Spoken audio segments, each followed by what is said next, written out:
The universe is big, it is vast and complicated and ridiculous, and sometimes very rarely possible things just happen and we call them miracles.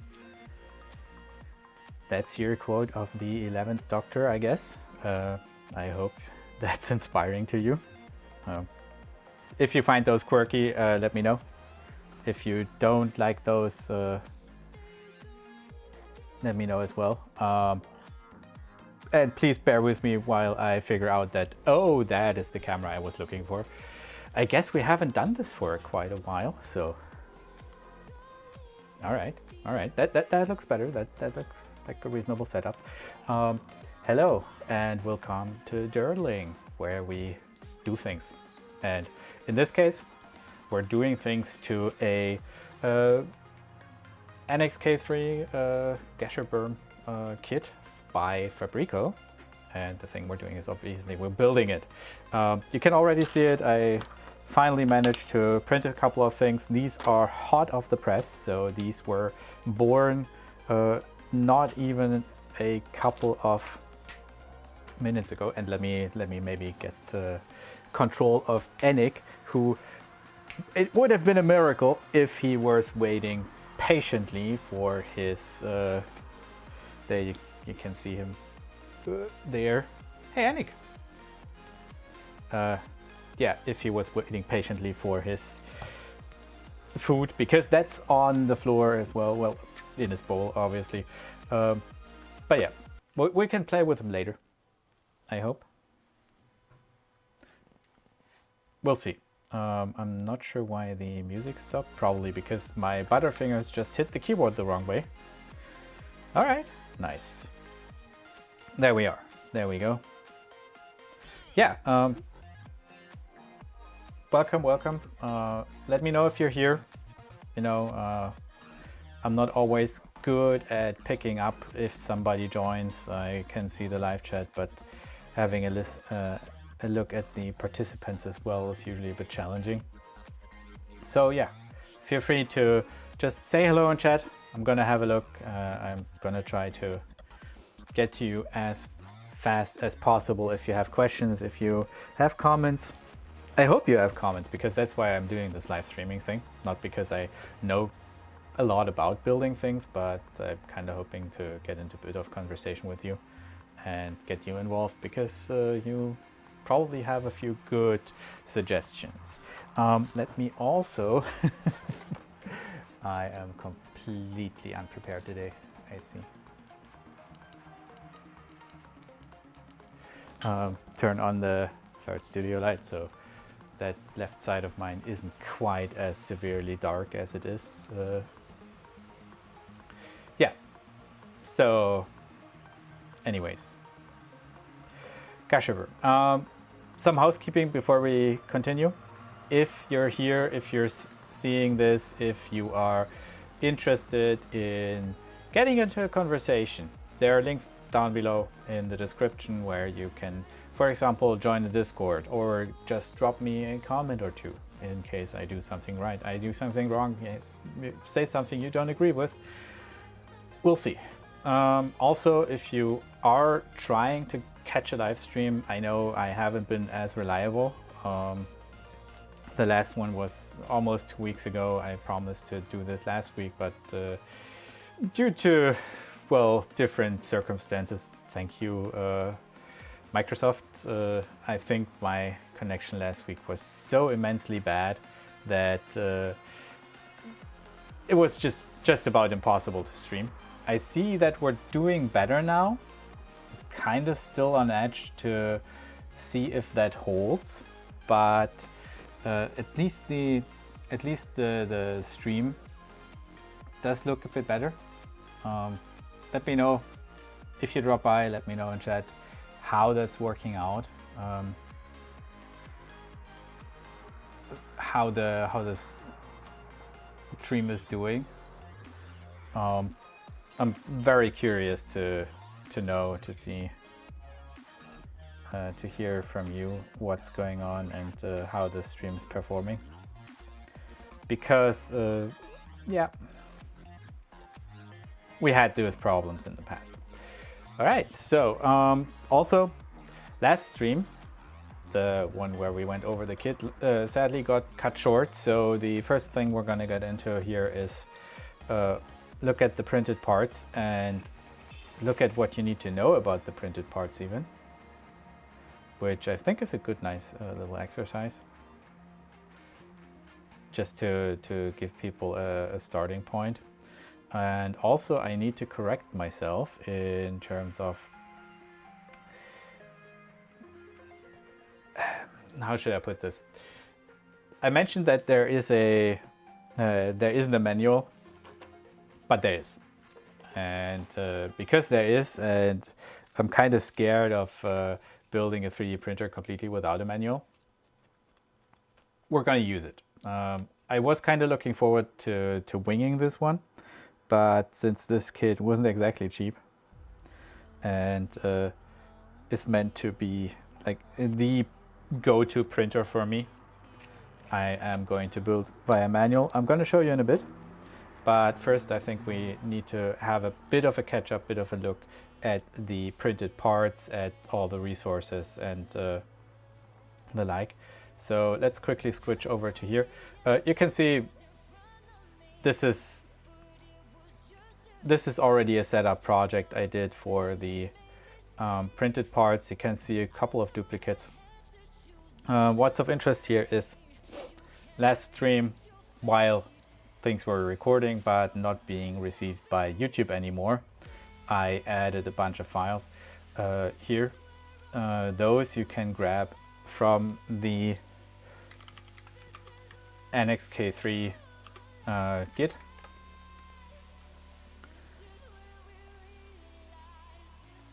So just go to the GitHub and grab the whole thing. You don't actually need to know anything about Git.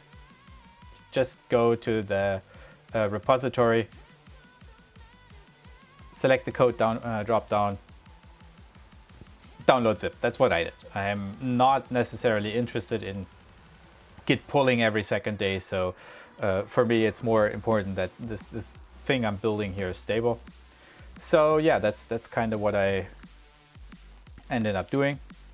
And then you're going to get something that, let me see here. Where is the K3 repo? Let's sort it by name. Yeah, this is what happens if you don't take care of all your repositories.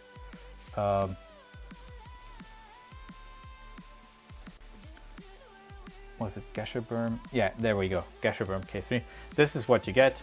Gonna move that into the middle here so you can see it over my face. And yeah, this is basically what you get. You get a base repository with the 2 versions. You also get an archive here with the really old release.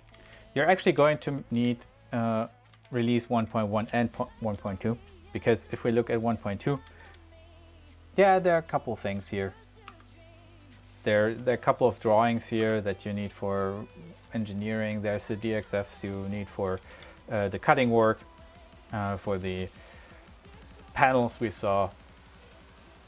But there's also the STLs and some STLs that still need merging that you will also need to look into.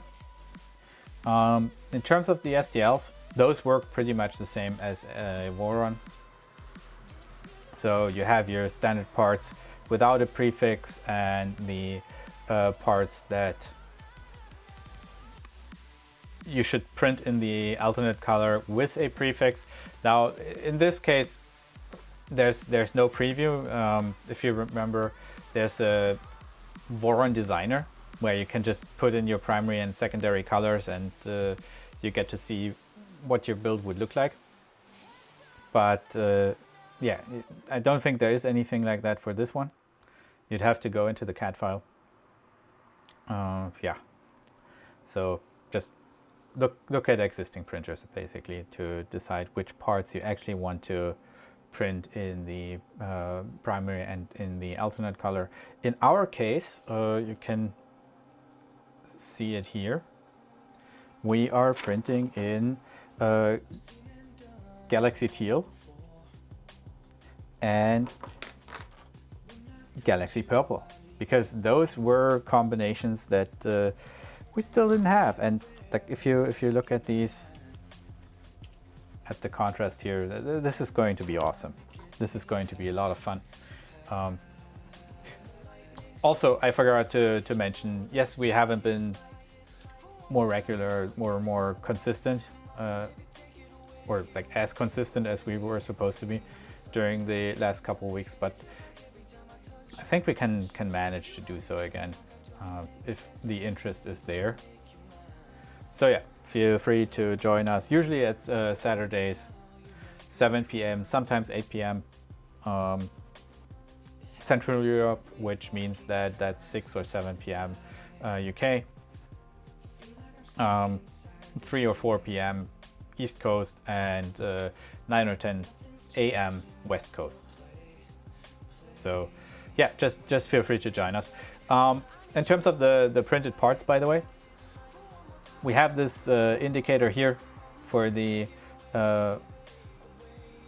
primary or alternate color, but you also have the number of times you need that item. So what you do is basically go through all of these, add them once. Anything you need, you add once, then go over the objects inside your slicer, or at least that's how I did it, right? I just selected each item once, and then you can actually see the file name, and the file name will tell you, oh wait, you can actually not see that, so let me pull that into the center here.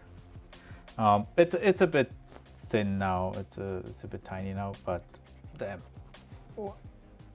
sorry.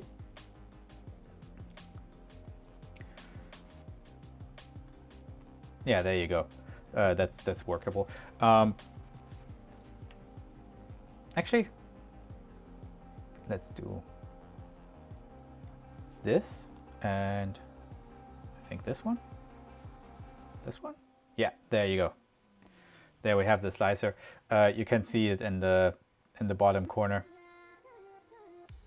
There's a file name that's going to be visible, and that file name basically tells you, hey, is this primary or is this alternate color? I would definitely suggest setting up all your plates beforehand and then seeing what prints, what doesn't. If you have plates that fail, obviously try to like fail them as soon as possible, right? Try to grab individual objects if you can, if you have a printer already with the that can cancel individual objects.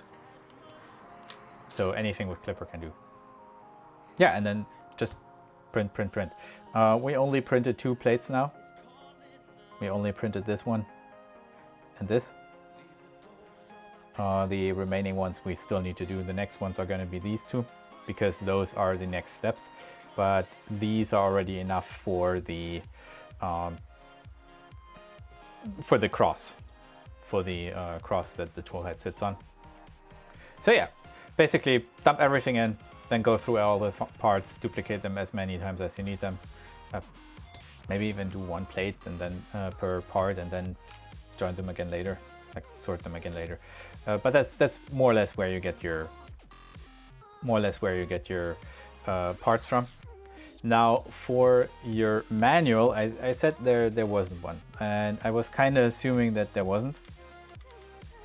Oh, by the way, the parts, just so you're aware, you always have these top folders here, which have the default items, and then you have a README file here that is going to tell you additional things about the parts, about the build, what the parts are for, how to select the parts. And the idea is that there are defaults in the base directory, and then you have more or less overrides, like things that you can print instead, or in addition, and whether that's instead or in addition depends on the name. So let me think here real quick. Yeah, this is a good example.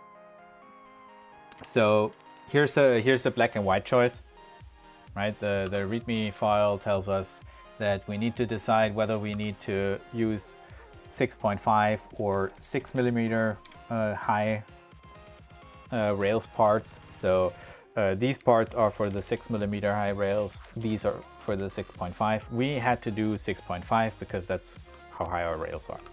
So README tells you, and in this case, the directory here does not actually include the files, but there are directories that have options that include the original files.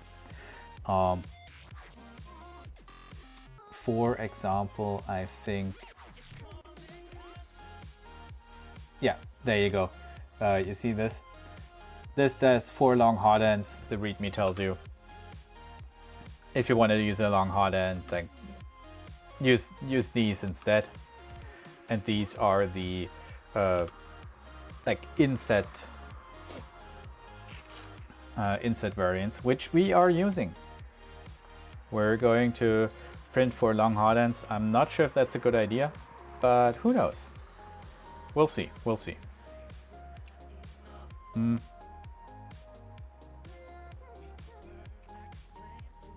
Yeah, that's basically it. That's how you fill your plates. Now, what I thought was not going to be available for us is the manual. I told you that. And instead, I thought we would be stuck with these e-drawings. I had to like even download a thing to get to those. And those are kind of cool if you look at those. This is our tool head, the cross gantry. So yeah, that's kind of nice to see. I'm currently trying to figure out how the thing was moving. But yeah, I thought we would be solely working with these. These can actually show you exploding drawings and graphics, and you can select things. You can see what they're named, what their properties are. So you could, in theory, build off of those. But what I did not realize is, and I'm not sure how I missed that, but shit happens. They're build instructions. And the thing we're kind of assuming here for version 1.2, these are going to be roughly equivalent to 2.1. There are a couple of differences I already noticed, but we're going to go mostly off of these, and we're going to see where that leads us. Ooh, and I see we have a fly in here because the window is open because it is finally summer. If you don't know where I am, summer has been waiting for a while to show up. It was kind of late, but we finally got there. Anyways, that was going into how to set up the slicer project. I like using Orca because you get those multiple plates and the plate management, but I guess you can do this with separate files as well. Just make sure to set everything up, look at everything, see how things need to go together, look at the drawings even to get a bit of a better picture of where things go. And most importantly, take a look at the manual, this one here, because that manual is going to be the one thing that you need to really build this. So yeah, definitely looking forward to that. Let me get some space here.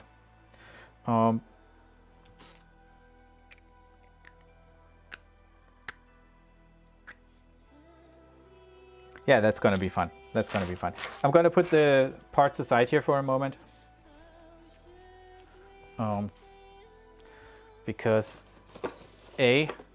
obviously, we need to introduce our new project box, sponsored by Polymaker. Well, not really. I wish, but you know how that goes. Probably not large enough to even get on the radar of Polymaker yet. But whenever I order anything with my own money, and by the way, everything here is, so if I state an opinion, nothing here was in any way paid for by anybody, nothing was provided by anybody. Everything is my opinion and my opinion alone. So I'm still independent.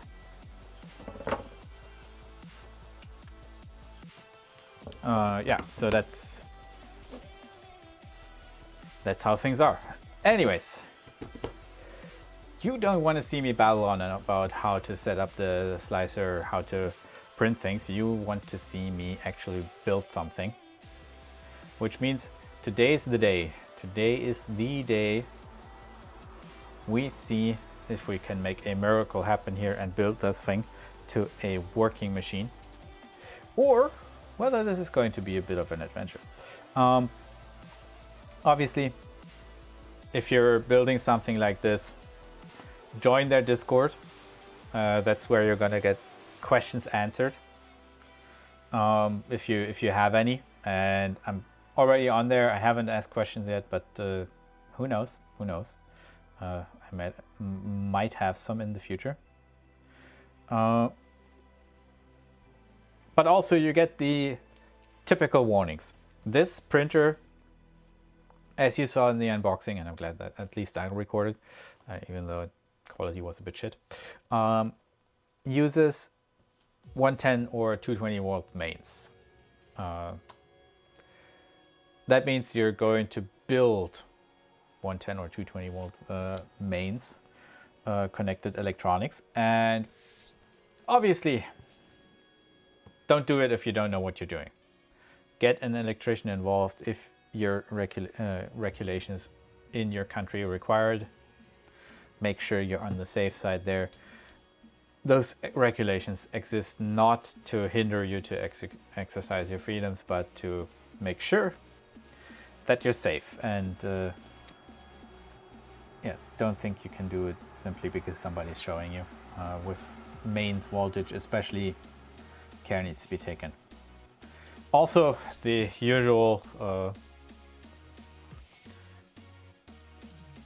warning here: you're building a robot, so I'm in the safety space. There are very strict regulations to what you need to do to be allowed and be able to work on machines, robots. Make sure they're always off when you work on them. Make sure you wear protection, eye protection, and so on. Make sure you follow those safety standards. If you don't know them, look them up, because otherwise you're going to hurt yourself or others, right? That this comes down to not just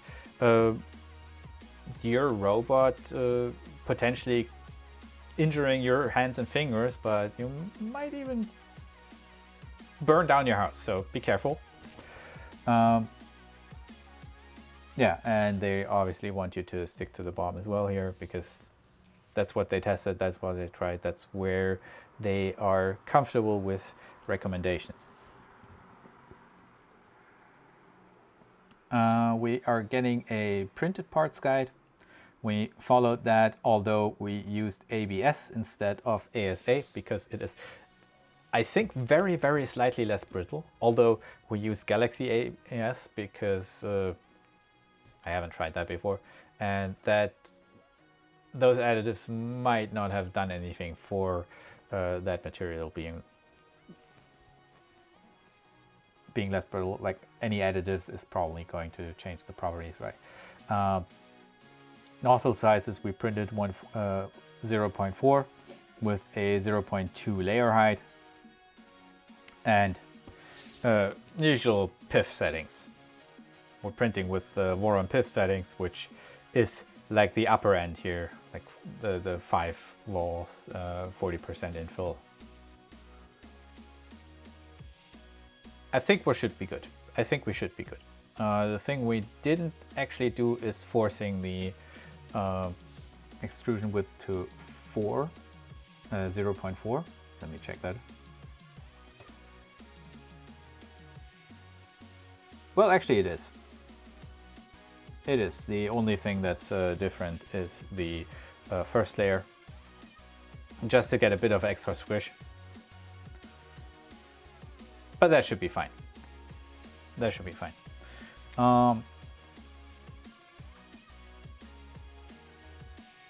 We get a guide to our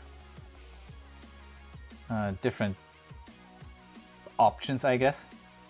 So we needed to decide whether we wanted to use M5 or M6 bolts to secure a couple of things in place, because there are options to do both.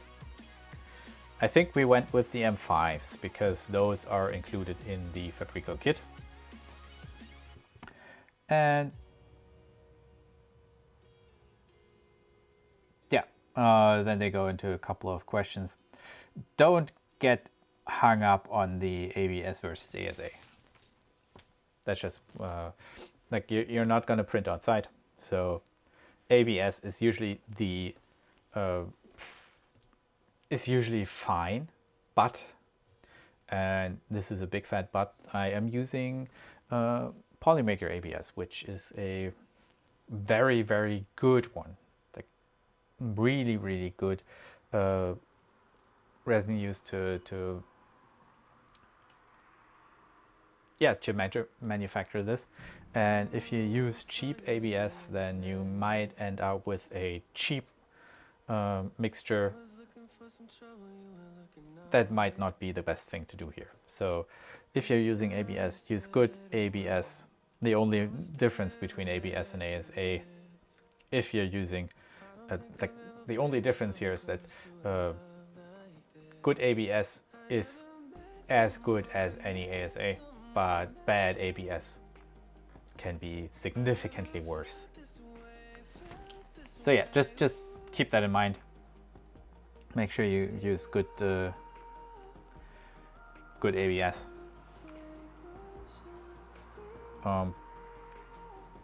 Otherwise, let's see what they have here.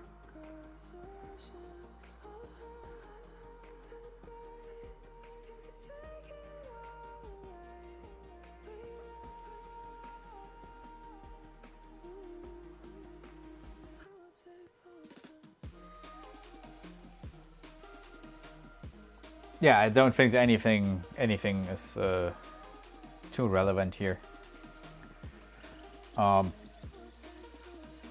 Interestingly enough, though, they're supplying a torque reference table. So we may or may not have to get the torque wrench. We could. Not sure we're gonna. We're just gonna do it so it fits roughly along the lines of what we did with the Warren builds. So that should be fine.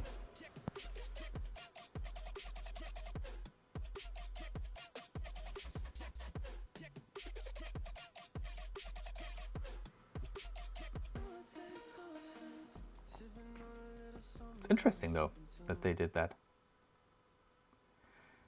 Okay, we already know what blind joints are. If you don't, then this is your description. The blind joint basically hides the screw completely.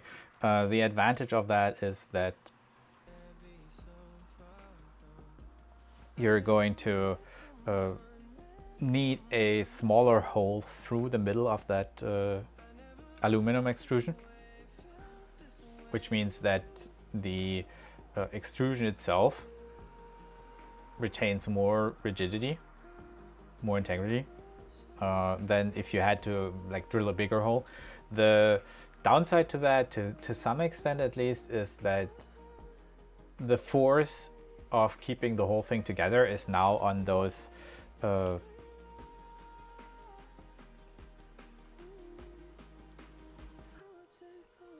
edges that you're screwing against, and not on the center of the extrusion anymore. This may at some point matter, but I don't think it does. And by the way, just a little reminder, I'm a software developer, so what do I know? let me know in the comments if there's anything I said here that's wrong. I'm kind of curious to hear people's opinions on which option would in theory be stiffer.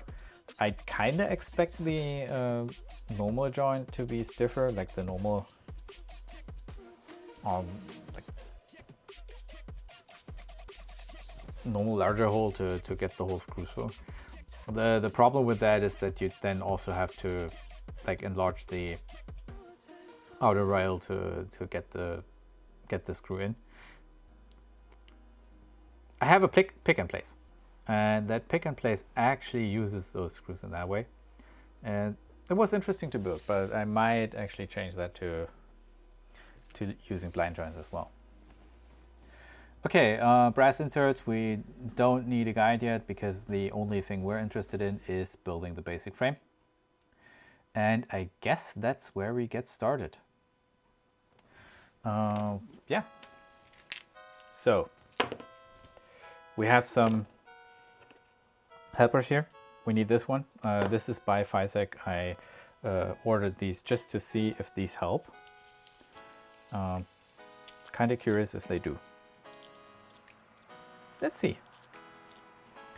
So, since we are on our way, let's grab our extrusions here.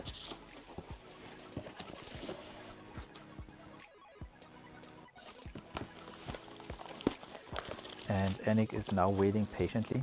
That's very good to see.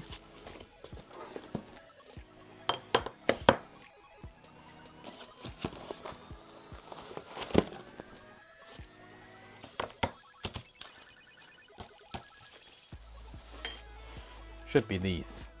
We're gonna measure them in a bit.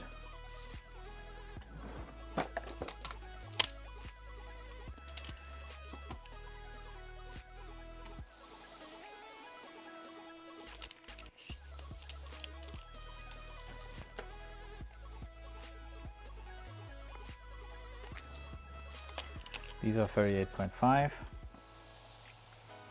and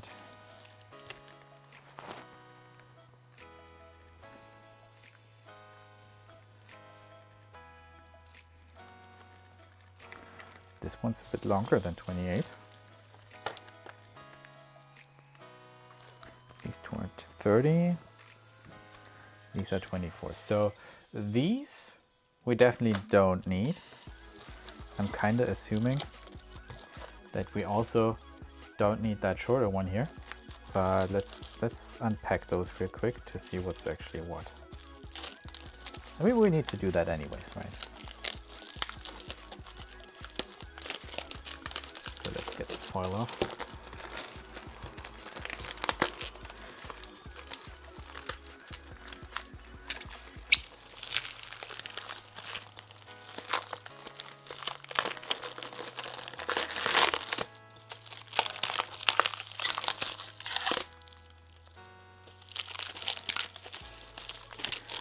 Fabreeko wrapped these really well, I guess.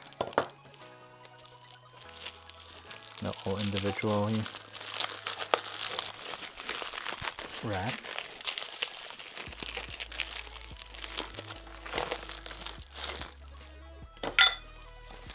Number 2.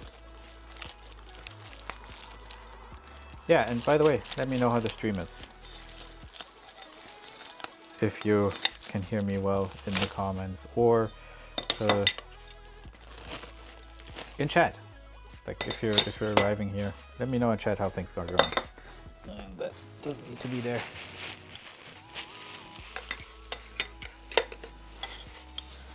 Okay, so these, I guess they all go this way. Have tools on the bottom, on the top.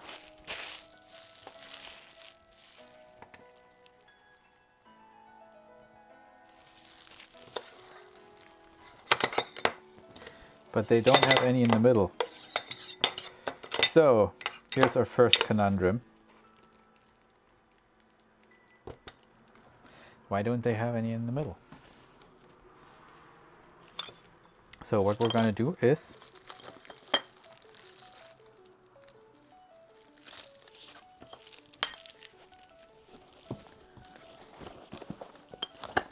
going to put aside our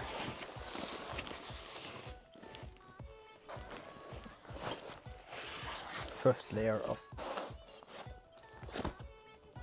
stuff and look at our second layer, because there is a second layer of extrusions, although I am guessing that these are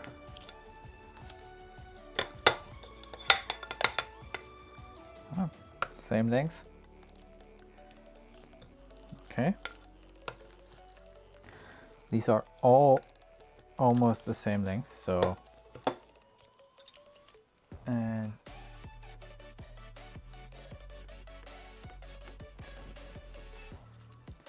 we're supposed to have 8 of those. So that's the 8 that are still wrapped, and we're going to put aside this additional one.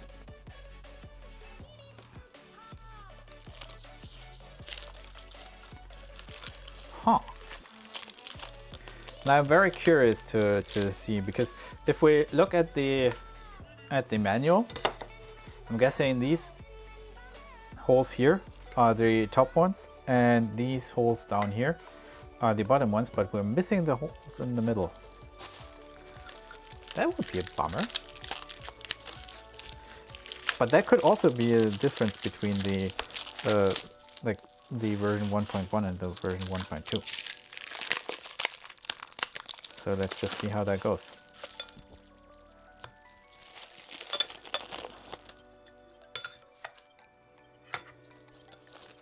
And no, I didn't prepare anything here. I'm just winging this as best as I can.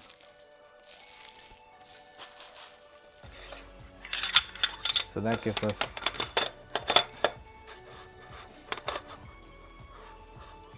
four of those. And now we need another 4, because obviously this is meant to be a square. So what we're also going to do as soon as we have these unpacked is we're going to look at the length of these and see if they're like what the difference is, because we want to use extrusions that are as close as the same length. And with the FISEC kit, at least, it kind of mattered. It kind of mattered because there were some that were cut the same length and some were slightly different. Slightly in the sense of like probably to 1/10 of a millimeter or something, but it still mattered. So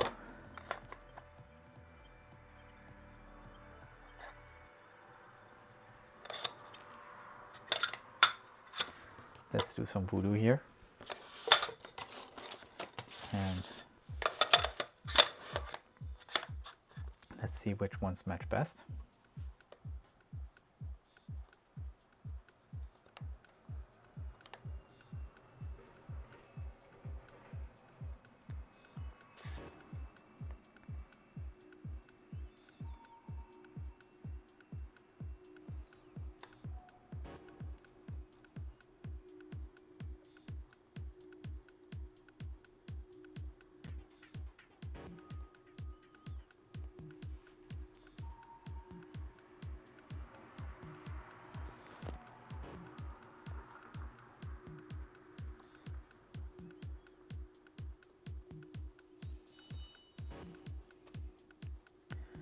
Well, these are good.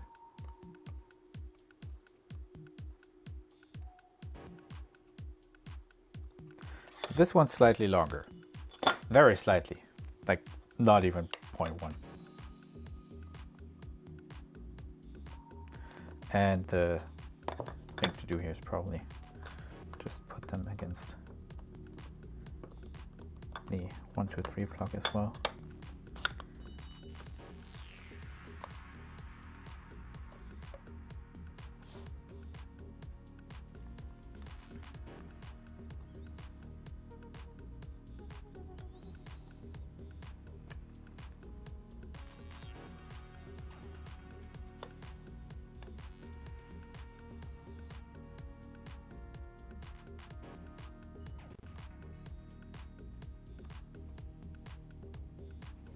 Yeah, that one's slightly longer as well.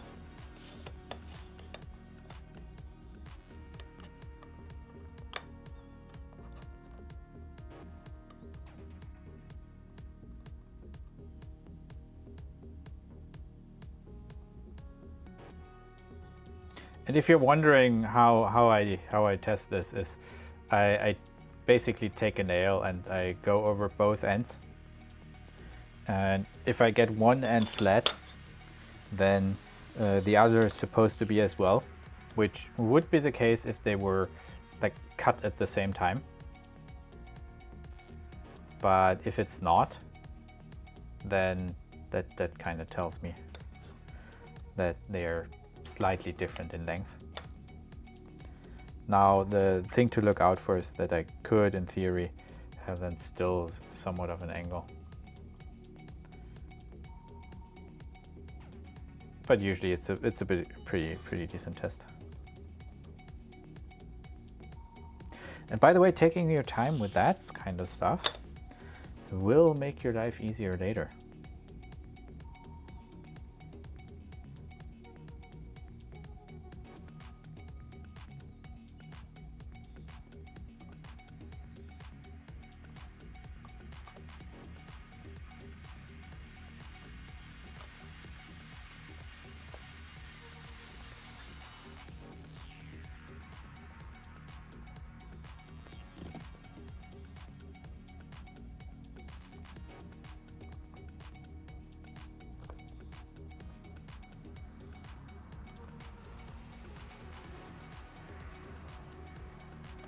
Yeah, those 4 are pretty good.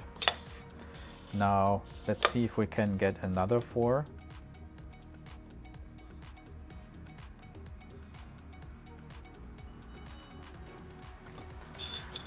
Slightly longer.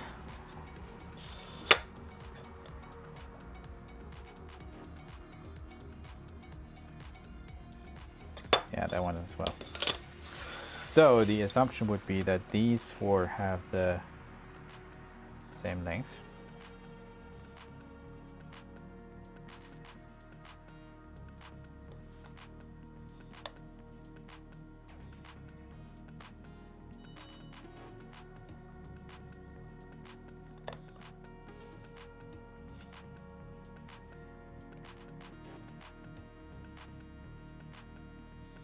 Yeah, there's barely anything between them. So that's good. That is very good. And now for these, let's find out which ones fit best here. And the idea would then be, if you can get 2 sets of 4, you use one set in the X direction and one set in the Y direction.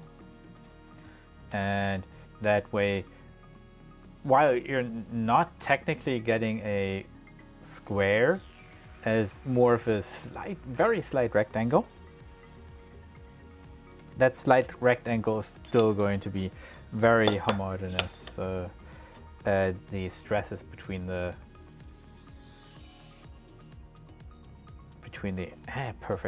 extrusions are only going to be very slight. So these are going to be our X, and these are going to be our Y extrusions. Sorry. Thing to do here, probably mark them somehow.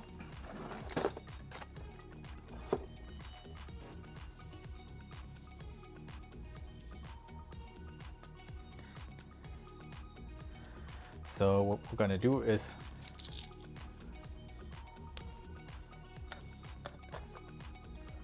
we're just going to give our one set of extrusions a marker and the others not.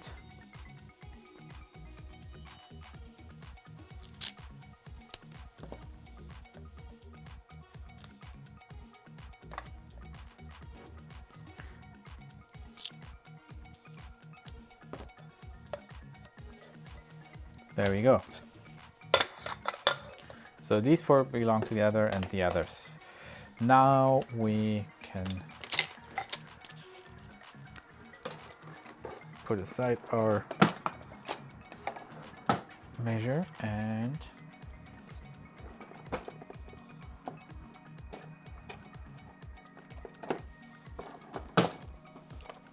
move on.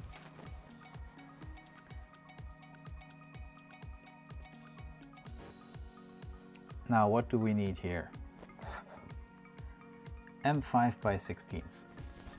For that we need to get our hardware box.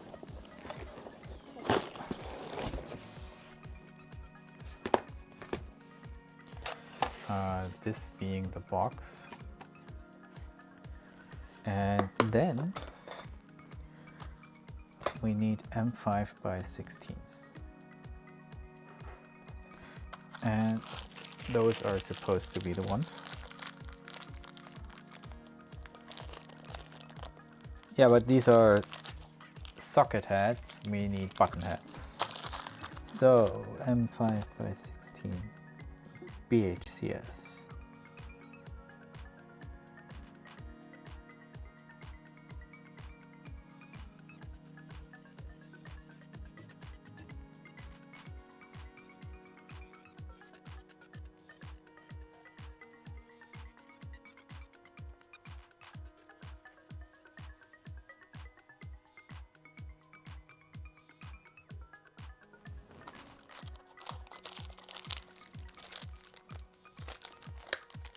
All right, that looks better. So put these to the side.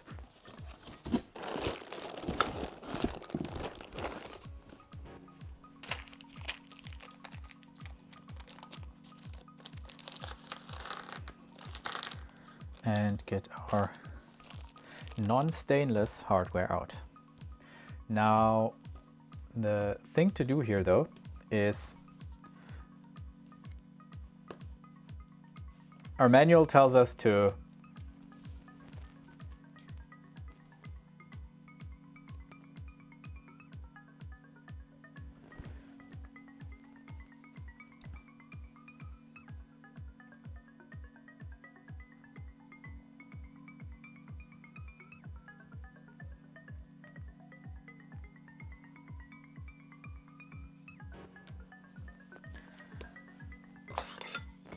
use our screws, and we're going to use Loctite on those because we do not want to have those rattle loose. I'm going to just put those in reasonably far.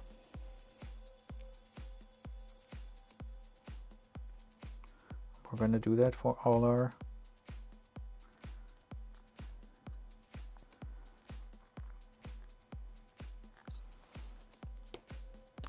other extrusions, and just be a bit careful. This is aluminum, like cross-threading aluminum's no fun.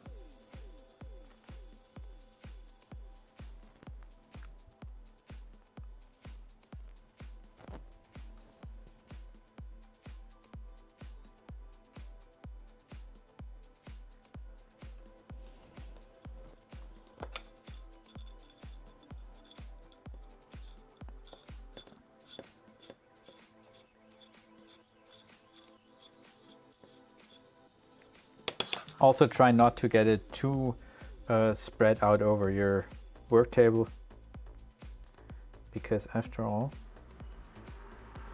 ABS and ASA are sensitive to this stuff. So while this is a connection that is aluminum to aluminum, remember that if you get it onto ABS parts, that's going to be a bit of an issue. I'm going to just put you to the top cam. We don't need the manual for now. Can actually pull you in a bit so you can see what we're doing here. And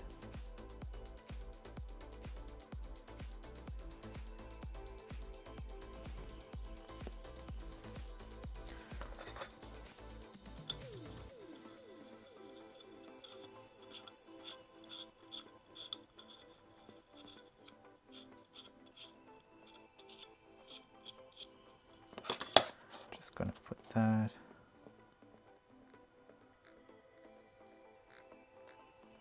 The reason why I'm not standing up that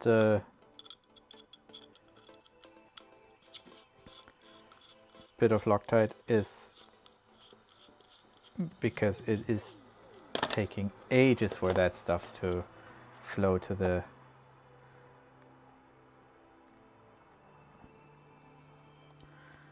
nozzle if I do. So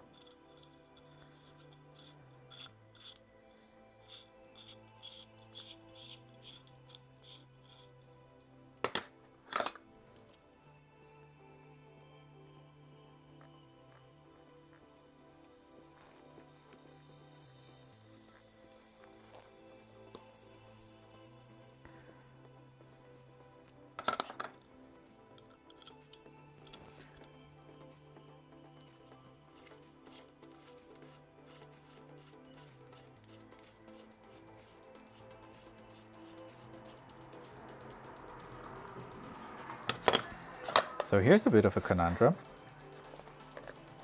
This tells us to do, the manual tells us to do this for 8 out of 10. And we saw those 2 extras, and that's all fine. The issue I have here is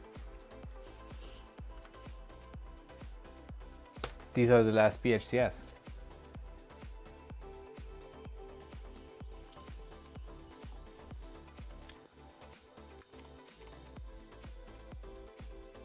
M5 by 16, yeah. M5 by 16.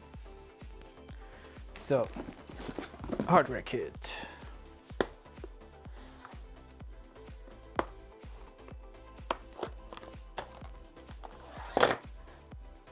Now you can see it here, if you can see it.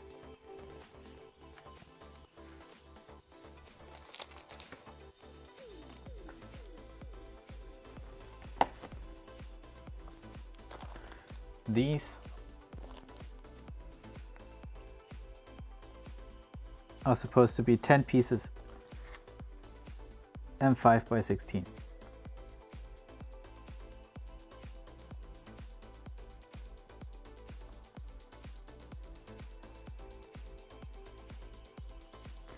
So the question would be, did we find our first difference between the old kit and the new one?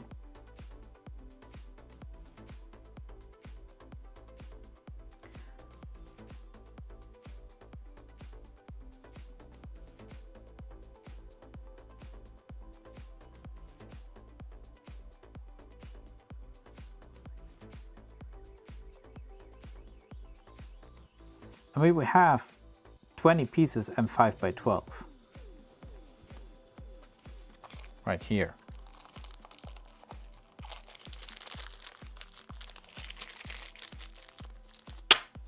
So what to do? Let me look it up.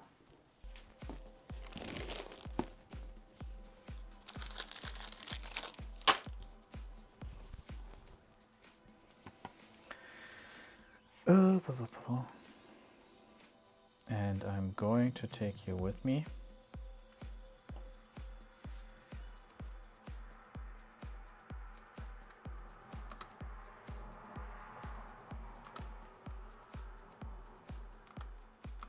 These are the print settings.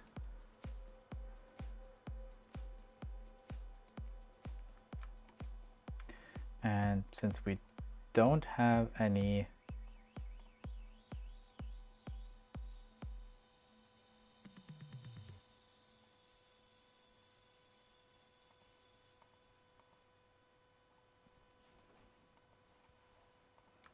let's check some branches here. Let's see if there are any. Because that's usually what happens is if you have a new product, it gets branched. But I guess not in this case. Dang. Gasherburm. Let's see here.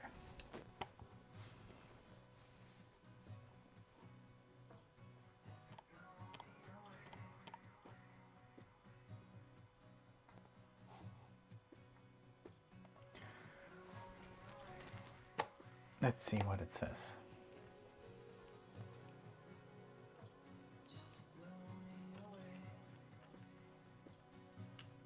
The sourcing guide branch.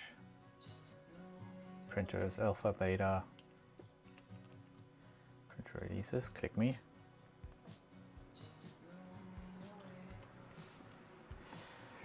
Ooh, exciting already.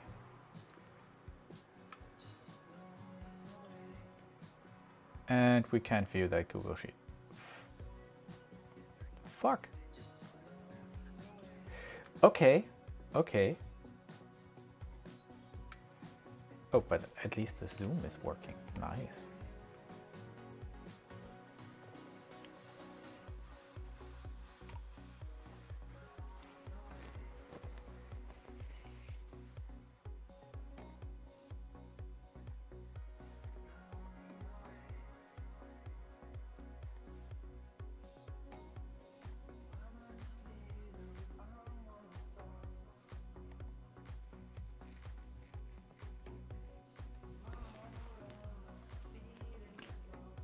Let me see what we can do here.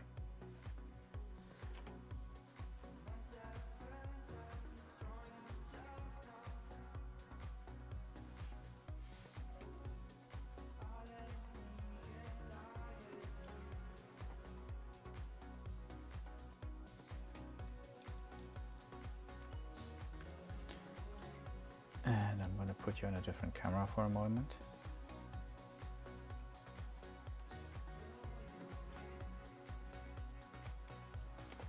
Yeah, I'm just gonna SOS the Discord already, because obviously this is a bit of a bummer.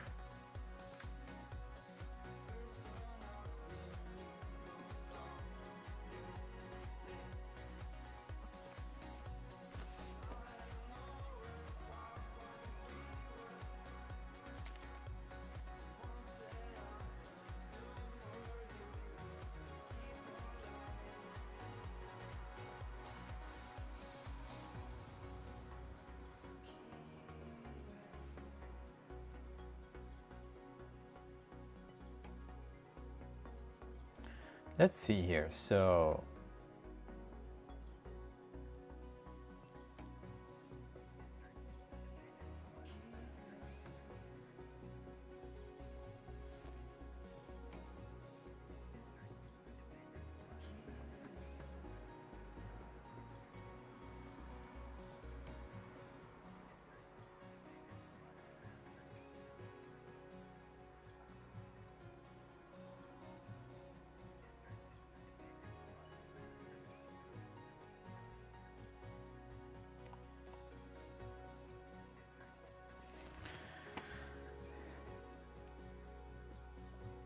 oh, and I'm not allowed to talk before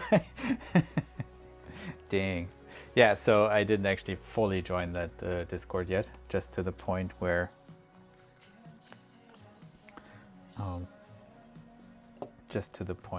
I am allowed to read it.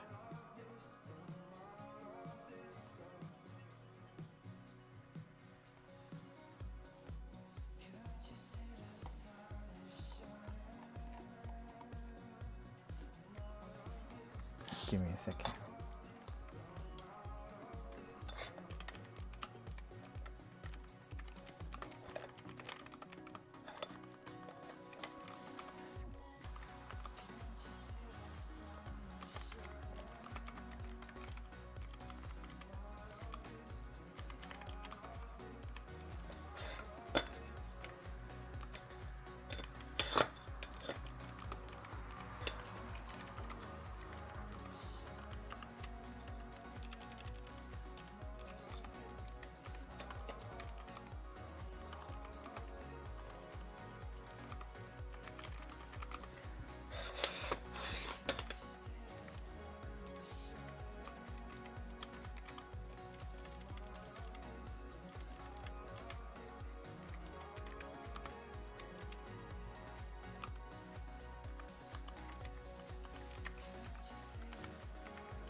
All right, just quickly asking the forum.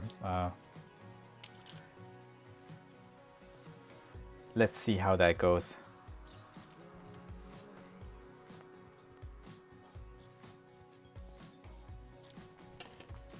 The interesting part will then be whether these by 10s, by 16s, will be used for anything else, which is why I am going to get some wipes to get the thread locker back off.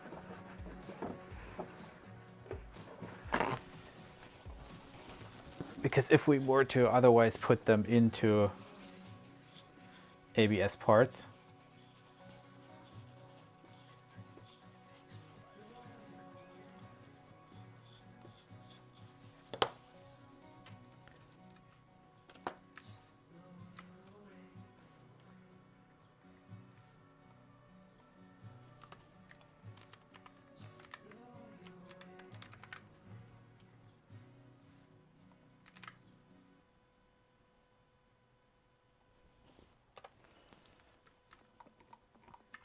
let's see what happens.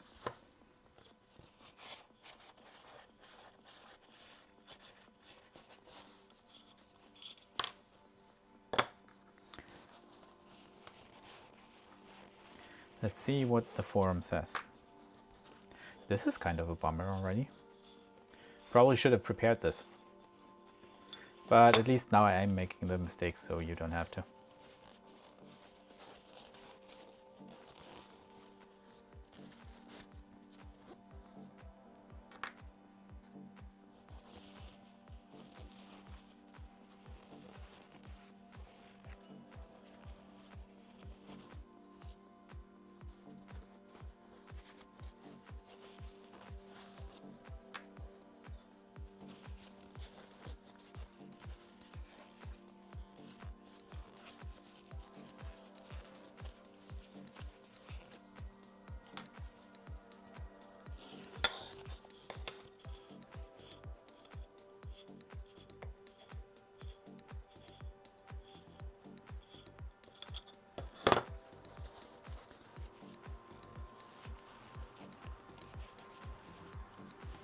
Actually, let me get a bingo.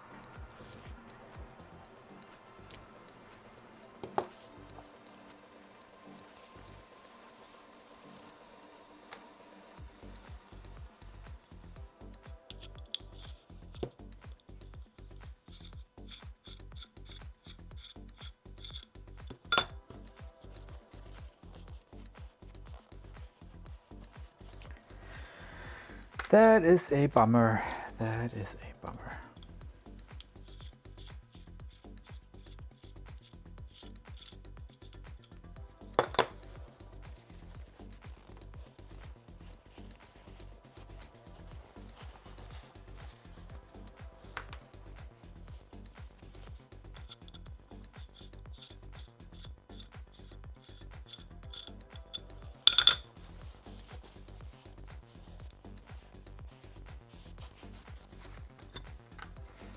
I thought we'd just blaze through these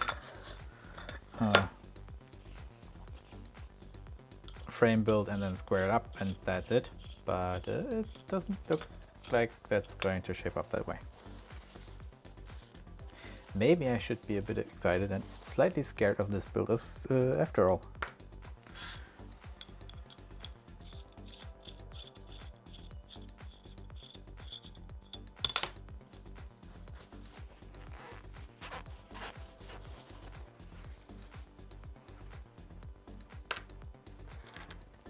Alright, so those are our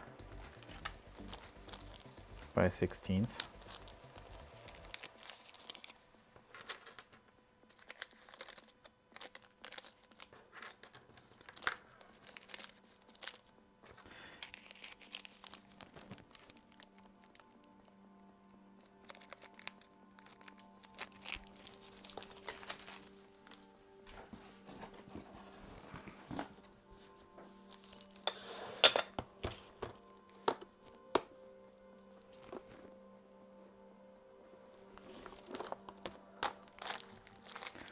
And we want to put those back where we found them, otherwise that's going to be chaos.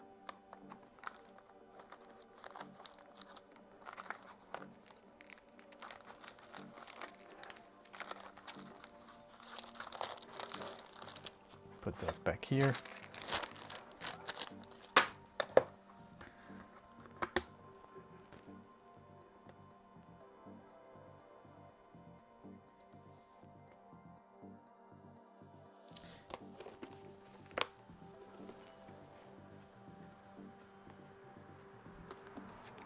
We also had additional hardware. Let me check on that.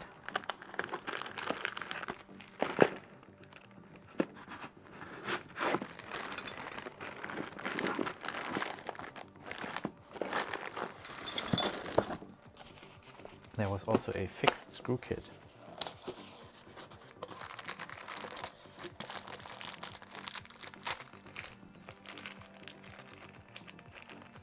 And this is actually not helpful at all.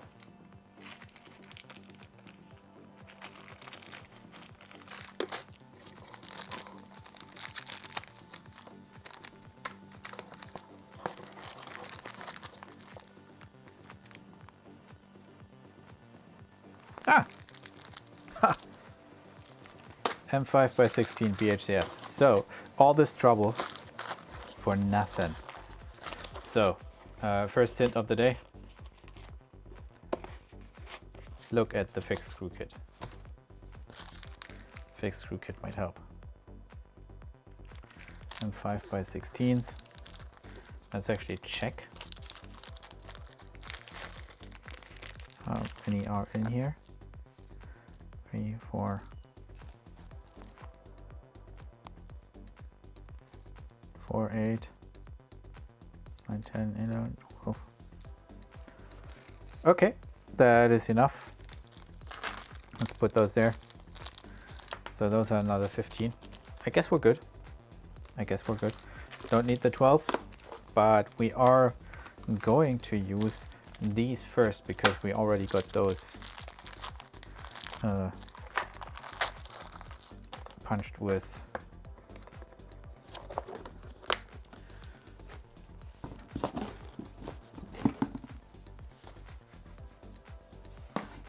and there we go.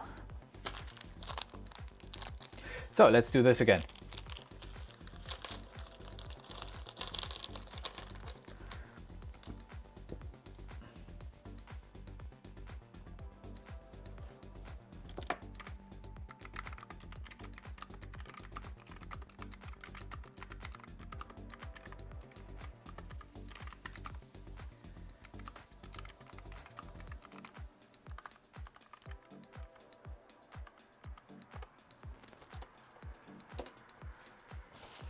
So let's do this again.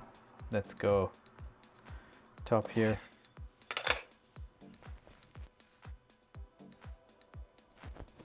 And we're gonna move that mouse. Good.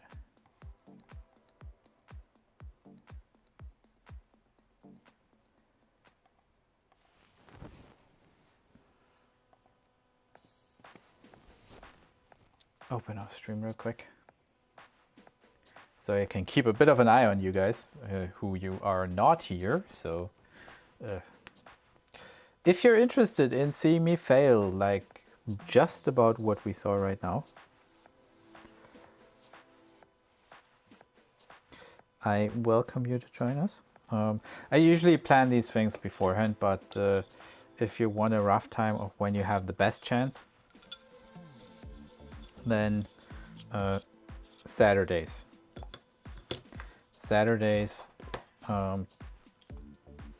Usually sometime 7 or 8-ish.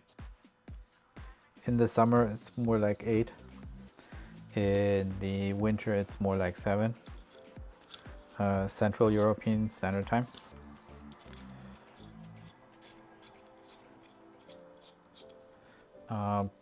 Yeah. Actually, you know what? I'm not sure why I'm bothering doing these up by hand.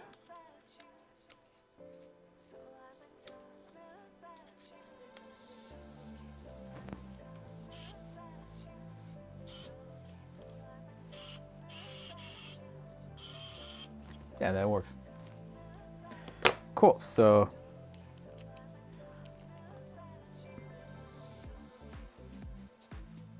let's continue here.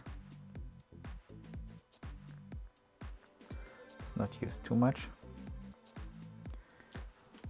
Well, that was actually too much. And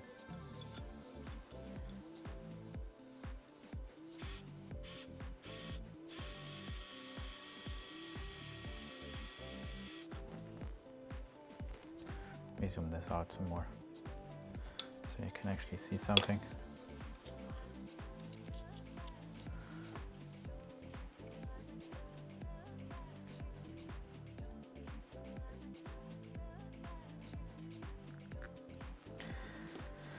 Yeah, good thing I didn't have a look at this project in 2 weeks.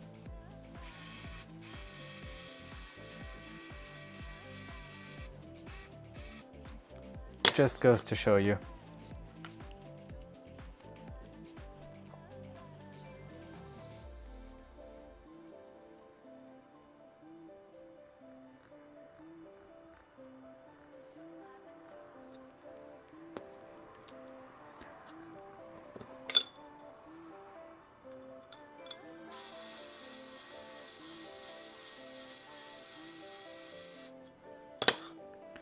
Number 1. But at least now we don't need to fear the M16s not being used for exactly this. By the way, especially if you're using an electric screwdriver, be a bit careful. It's very easy to cross-thread this, and as I mentioned earlier, aluminum is not the most resistant material to cross-threading.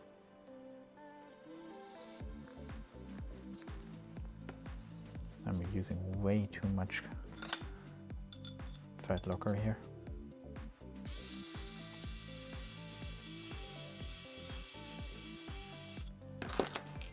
Clean that up. Generally not a problem if you just have interfaces like metal to metal, but you don't want this stuff to come in contact with your printed parts, so that is not a good idea. That flew way too far, but it's a good thing that it has the shape it has, because that meant that at least it didn't spill.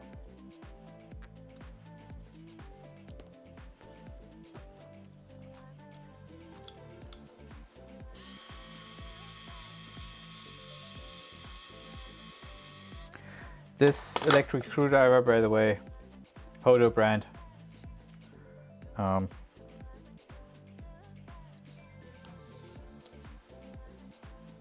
Not sure if there isn't anything better or worse. It's not sponsored. I use it. It's fine. It is fine. That's all I'm gonna say about it. I have a bunch of different electric screwdrivers. You may have seen it. There's the Bosch Go.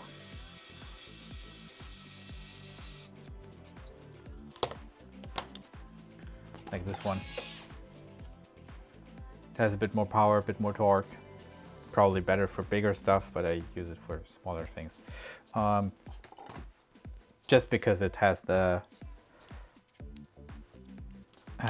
longer thingy, the longer bit, so.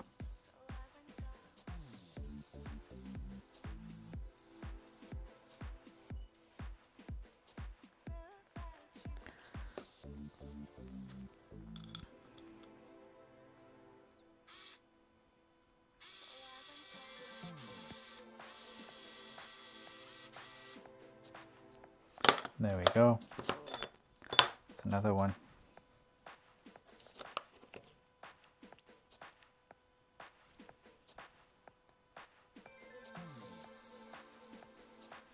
yeah, as I was saying, if you want to join us, Saturdays, 8 p.m. Central Europe, usually 7 p.m. in the winter. That is Central Europe Standard Time, so that means that it is 1 to 2 p.m. for you on the West Coast, and 9 or 10 a.m. for people on the East Coast. It is 1 to 2 p.m. and on the West Coast it is going to be 9 or 10 a.m. which might be a good time to watch a stream. I don't know. Maybe you should try once.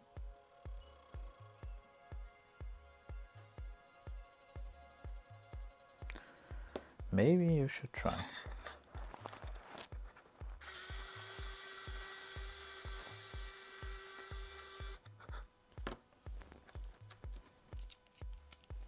And yeah, I know I'm slow here. This could probably go way faster. Could at least use the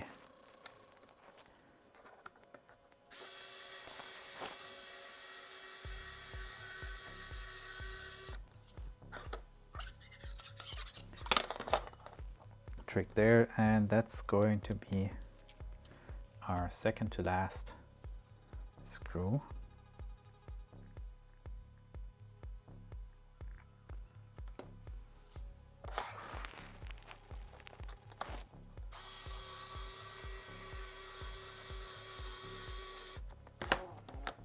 There we go.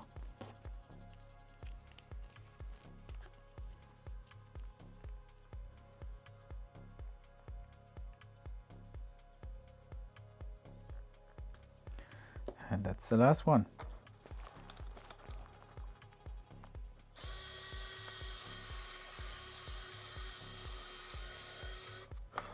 So now the magic begins, I think, because now we can go back to our manual and grab ourselves one of our longer sides, and I think we're going to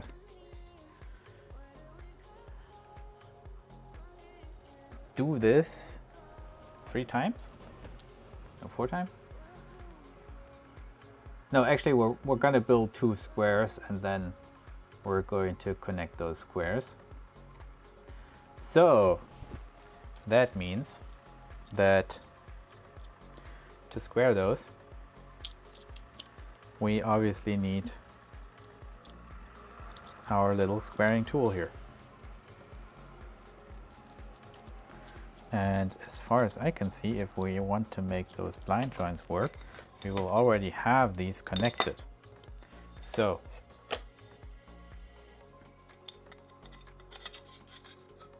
we'll always have to put these together, then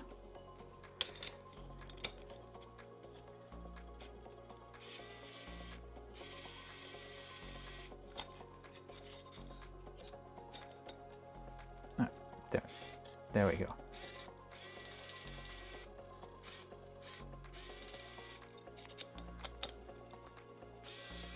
And I think we actually need to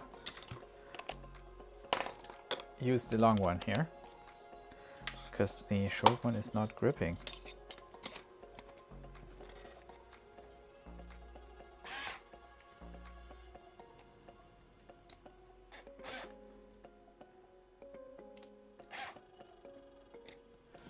All right, so that's the first one. Let's do that with the second one as well. The trick to not scratching your aluminum extrusions is to have the screw out slightly, then aligning it in and then drawing on the inside, instead of just rubbing it on the like really pulling it away from the extrusion, as you can see here, right? If I do this, I'm touching the inside, not the outside. Just keep it 90-degree angles. Probably works better. But the thing we wanted to do right now is we wanted to square the thing. And I see this already being annoying. The question is it less annoying than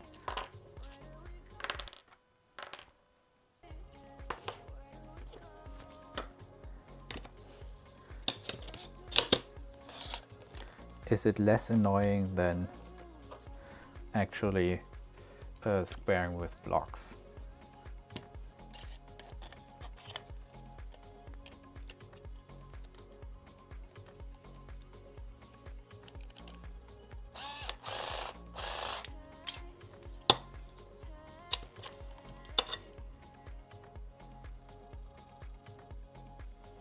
Actually, that feels really good.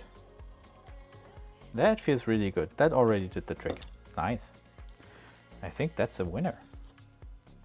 Now, the major question here is going to be, how do we apply this to the bottom? And by the way, I can actually move it back to the top view so you can actually see something. Because we can obviously not just put that here anywhere. So, how are we going to apply this here? Can we do something tricky? I don't think we can actually do something tricky here.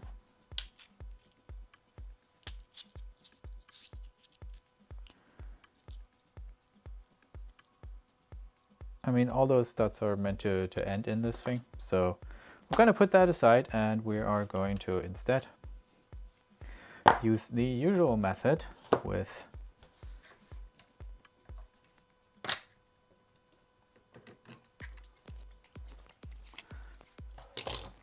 blocks and clamps.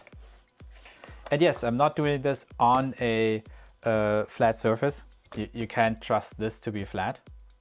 So what we need to do here, and I probably should have done the lower before the upper then, so I don't have to lug around as much.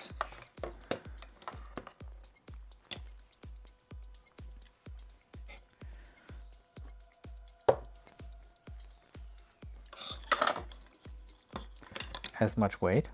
The good thing is that the people from Annex used 20 millimeters. Like if we look at the manual here, they want this lower piece here to be 20 millimeters, and this is going to be a bit of a bummer for people using 1, 2, 3 blocks on Imperial. But I think these metric 1, 2, 3 blocks, oh no, fuck, they're actually inch as well. Damn, I thought these were 2 millimeters. So the challenge here will be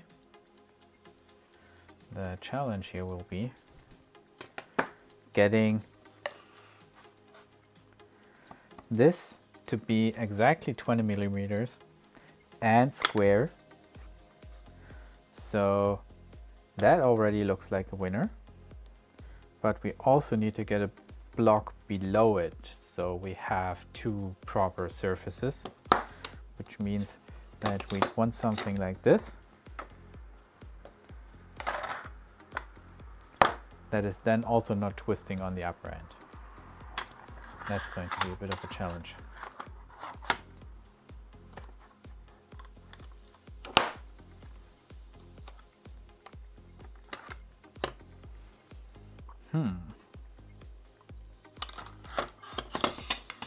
Okay, so the first thing we will need to do here is, and by the way, if you have like a good piece of marble or something you're building on, you're not going to have this problem. This is more or less self-made by the fact that I don't have the space to store a piece of marble to build on.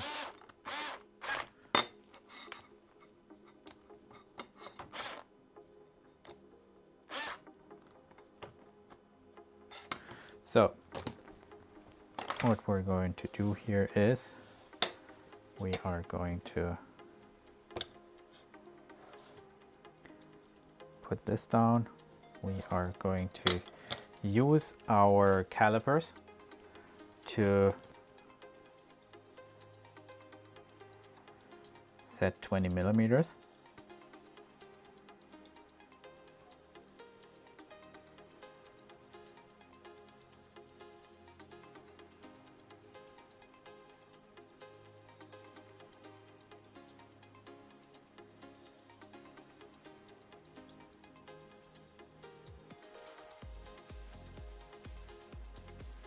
As close as we can get it. That's actually pretty good. And then we are going to put our calipers here against both surfaces.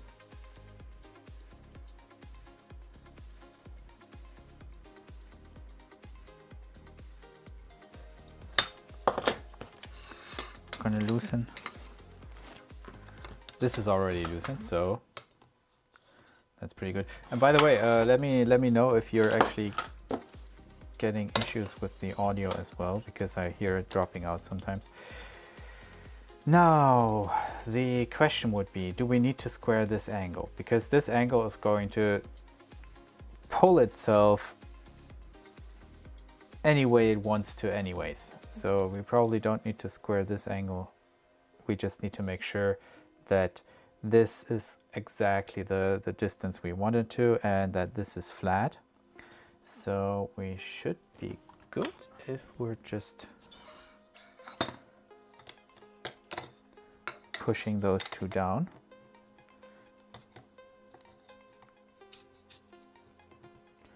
Using our little Work Pro tools here.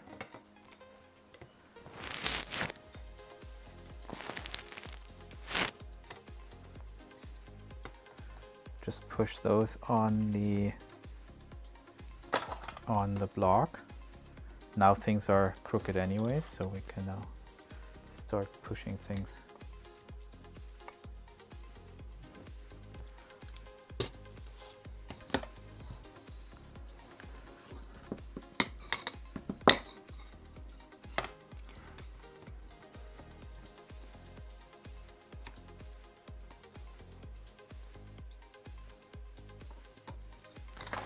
And that should give us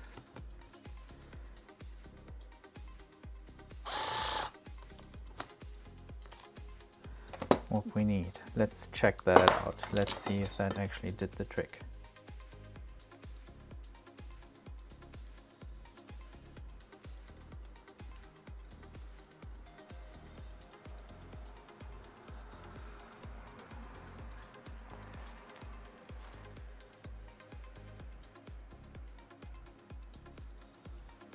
Yeah, I think that's pretty good.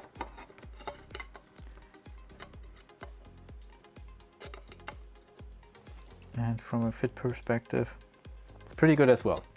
Like we're talking relatively little distance. Gonna do the same on the other side as well, because then we can actually put in the upper one last and deal with that last. So we're going to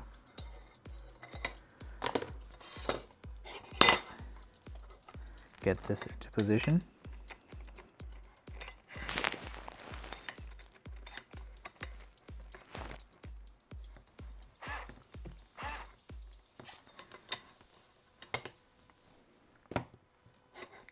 That should do the trick. Now we're going to clamp that down. So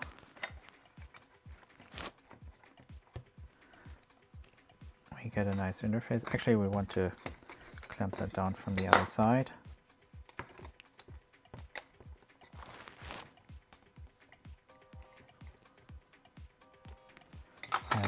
now we want to push and shove until we have somewhat of a, whoa, don't do the blind joints without my consent. Want to push and shove here until we have the desired distance. Okay.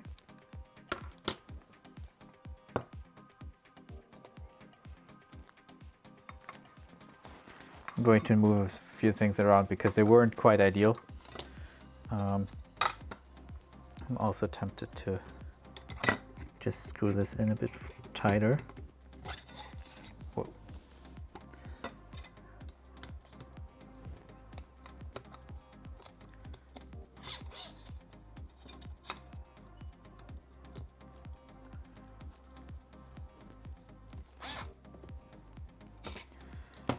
That is in there. Now let's give it one twist back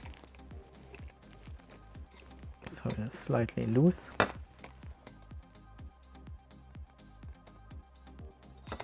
We just want it slightly loose so we can still move it, but it doesn't actually go anywhere fast. So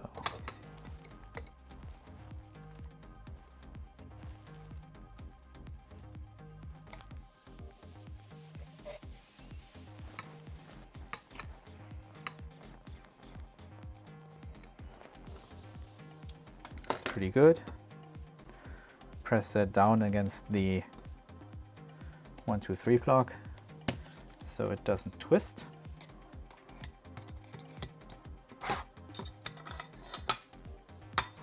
And screw it in.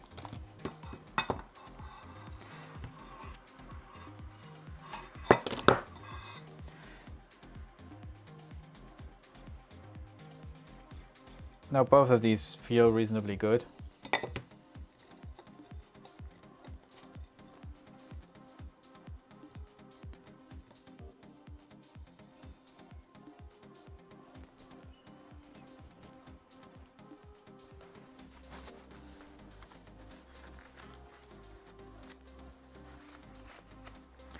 This is why you don't want to use too much Loctite, is because then you get a mess like that.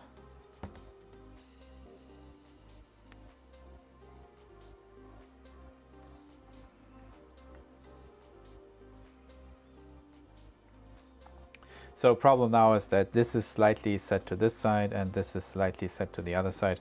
Don't like that. Don't like that. The reason why that matters, of course, is because it would make this side have a shorter distance to the other one than this. So we will need to slightly adjust those. I actually think we should do this. Let's see if that does anything. This is very much experimental. Remember, I am not a builder. I don't build things usually. This is very much outside my comfort zone. I'm trying new things here. But I'm very curious to see if I can actually wedge these beams between the two blocks and get a better result.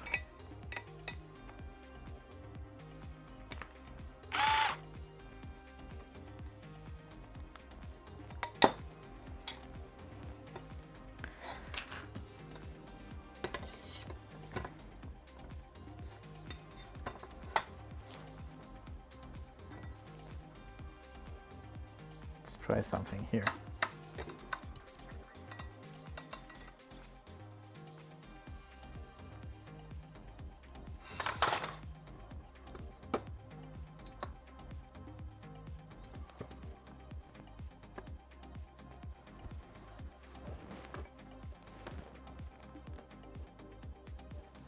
Well, actually, the goal here should actually be to take the weight off of these instead of putting more force on them.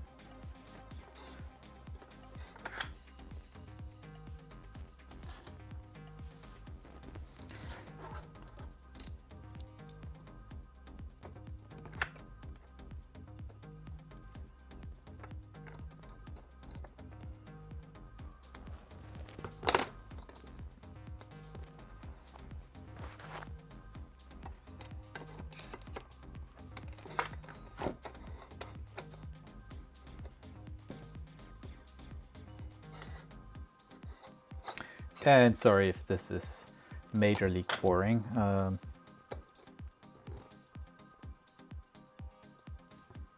But this is life. This is me figuring out problems outside my comfort zone.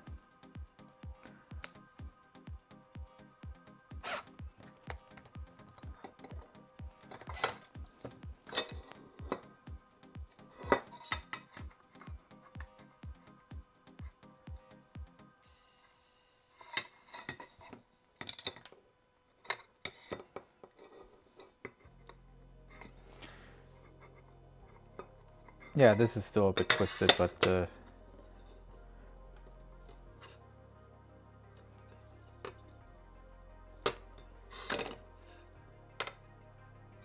yeah, now those two are pretty even.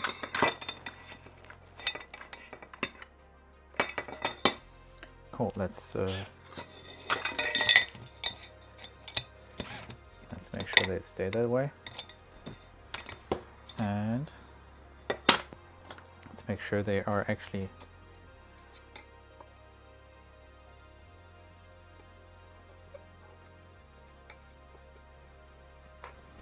proper 20 millimeters. Oh, this is going to be good. Yeah, okay, so that worked. Now we can use our, by the way, we need to make sure we use a marked one as well for the top. And now we can just put that in here. It's going to create a bit of pressure, so let's relieve that by screwing those in. And now we can use our magic corner pieces here.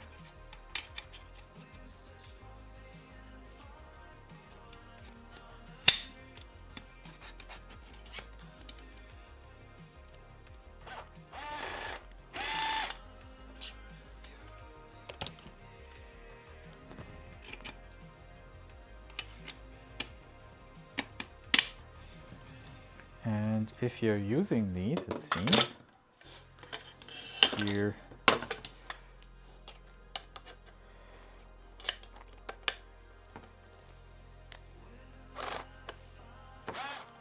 good.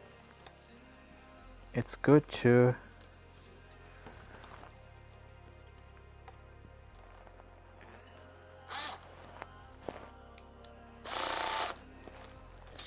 push the individual things against the individual extrusions against the walls, because that gives us a very, very smooth interface here. And now we just need to do the same thing for the other side, which means screw it in until it's always there. Set it up.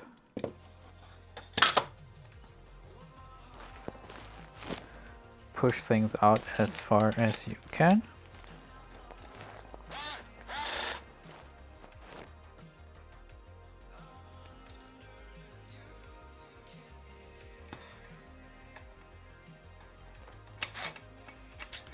And screw them down.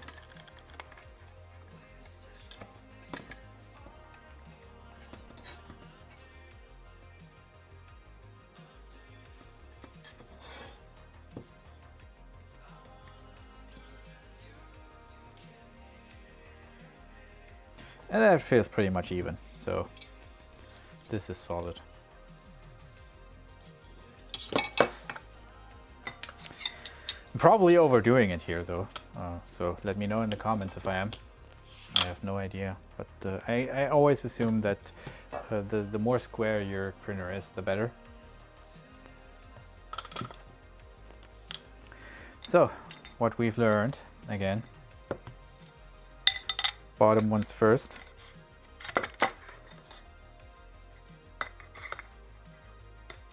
Well, actually, this one first.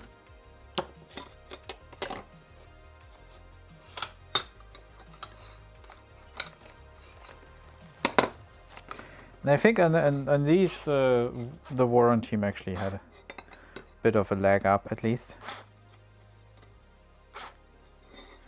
Because they didn't have these intermediates, so you're better. Your chances of getting those square here are not as good as the actual corners, I think. Not sure though. Not sure though. Let me know in the comments.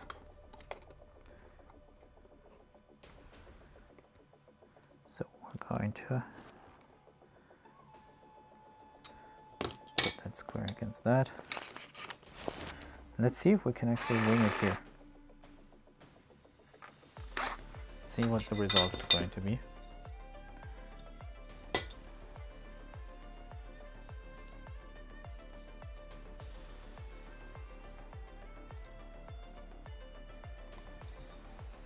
And by twisting that, I actually moved it. So let's do this again.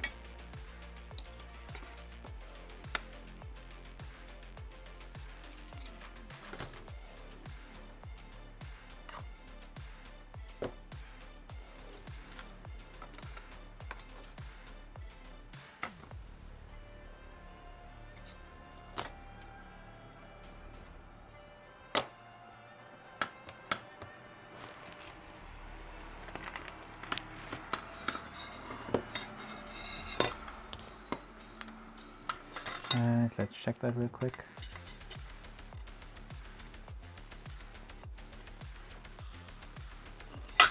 And that's out. So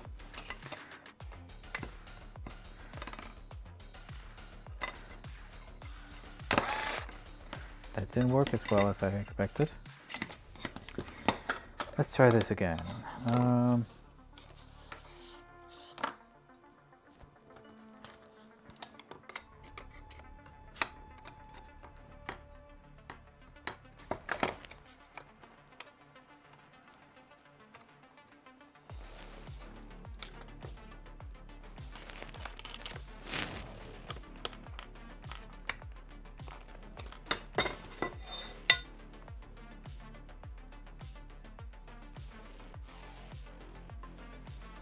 That's flat.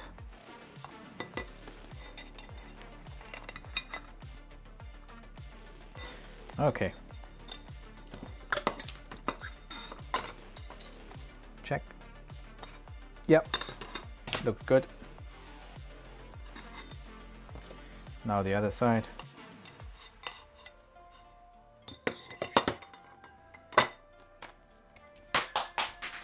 And something went flying.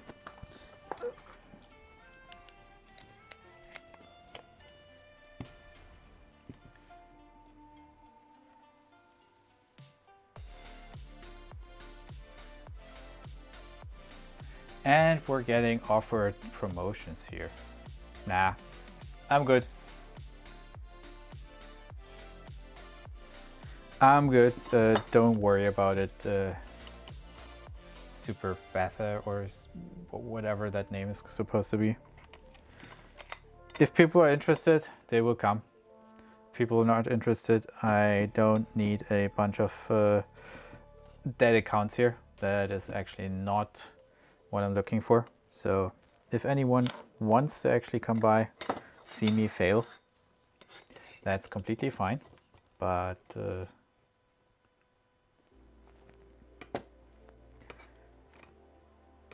I don't feel like I need to push this in any way.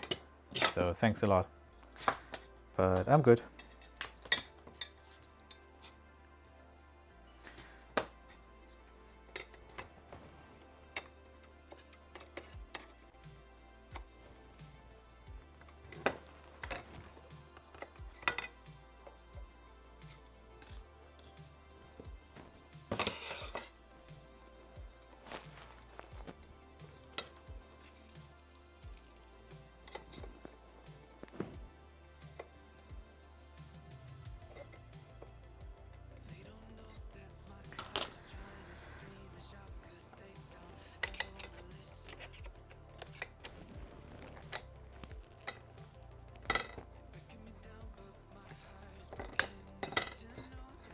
So there we go.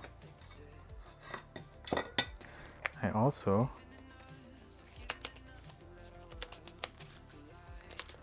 think we can actually put this to max for these. Yeah, so that is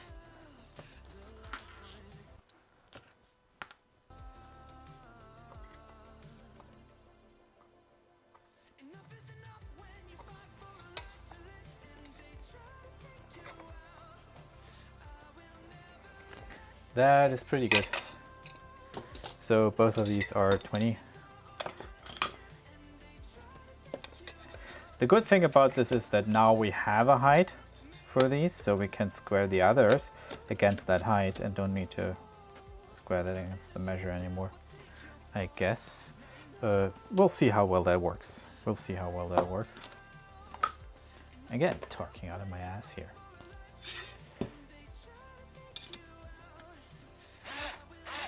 I have no actual professional experience with building something like this, so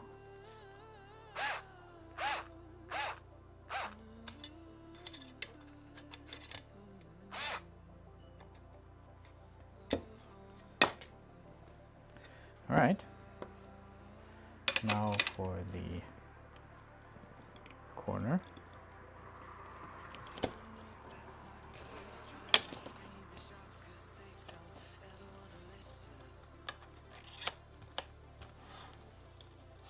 By the way, we could use this corner piece here to hold that down.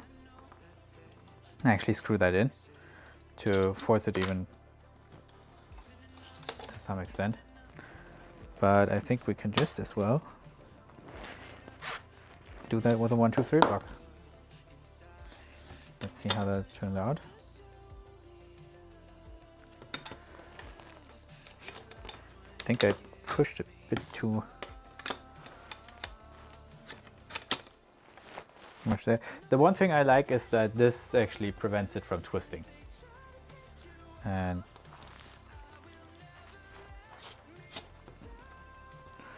preventing the twisting is pretty decent. It's pretty good.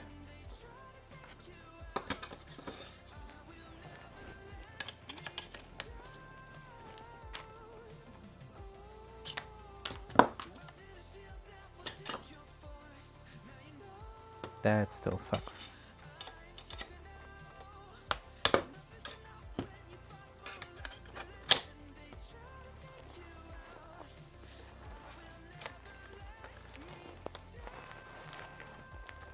Push both in, push both up.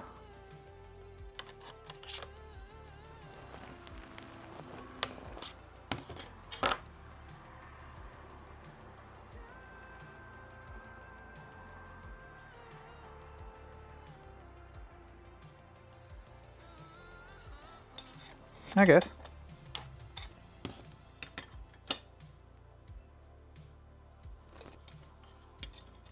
Square that against that.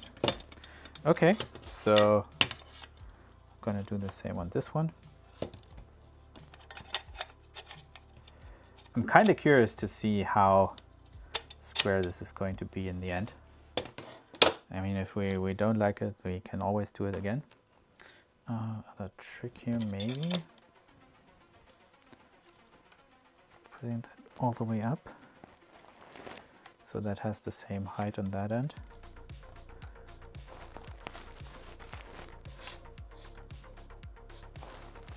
Then push that all the way up and in.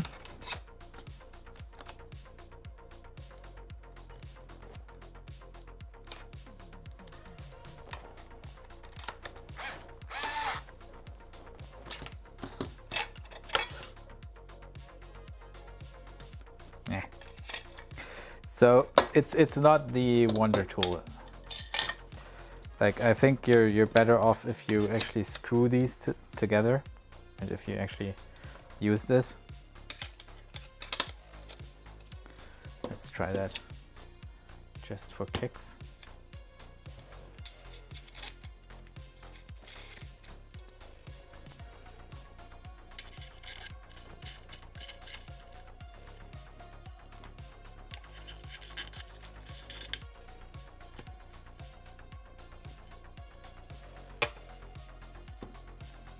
And this is supposed to give you the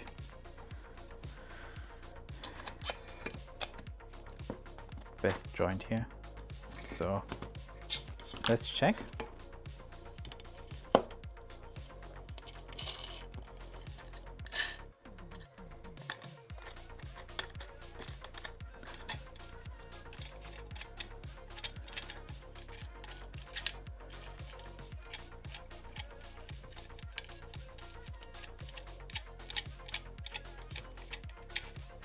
That one takes some time.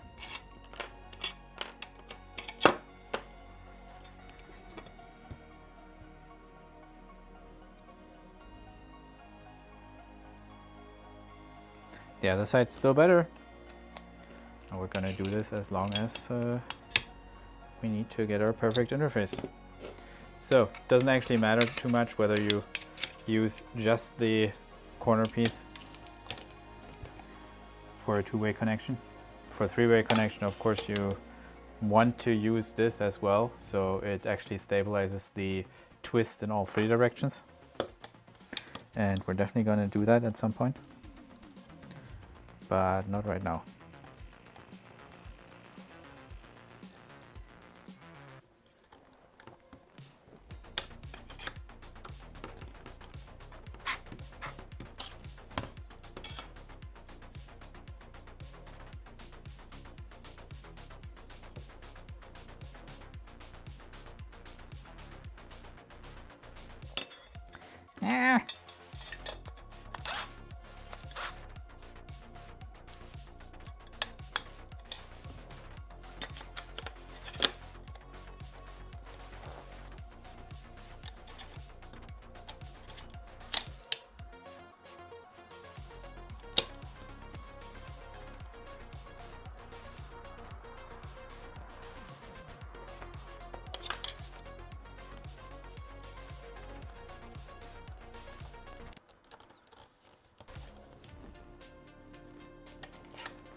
I don't like it. Like this is smooth. Well, almost. But this side, the transition between the two pieces is not smooth.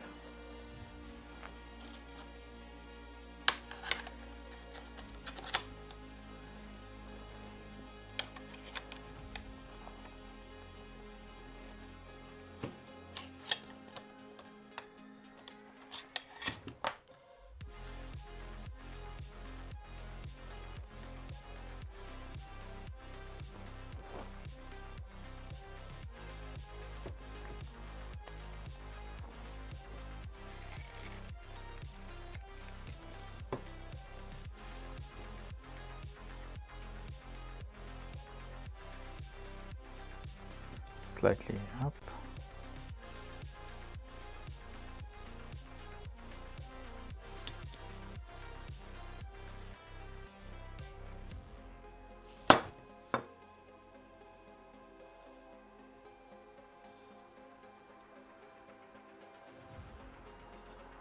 All right, cool. Cool, that works. So we have two as close as perfect squares.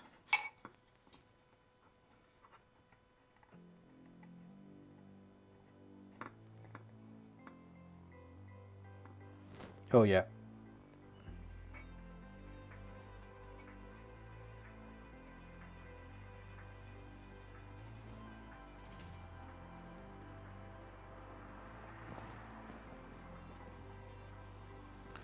Well, actually,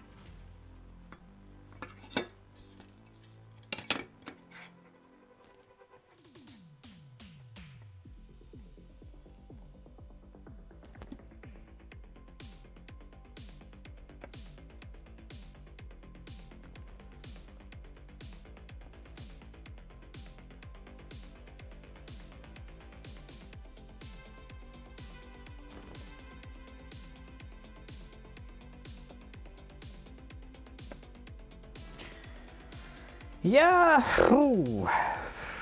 I don't like this. this sucks. I know this is harder to square than a Voron, but I can definitely notice a very slight difference in height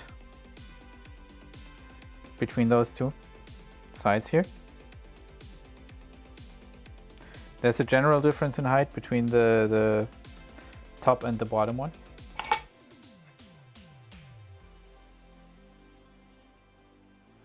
Even though there shouldn't be. So if we go and measure this, this is supposed to be 20 millimeters. This as well.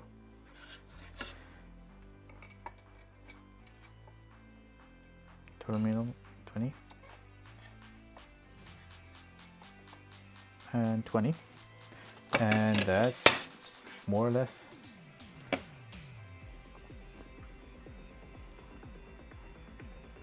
what we expected. And we can actually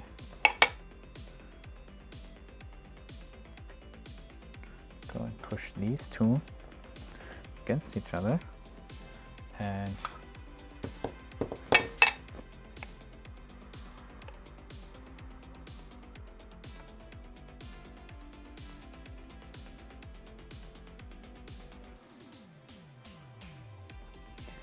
yeah, one of the two axes is at a slight angle. Let's correct that. Let's figure out which first.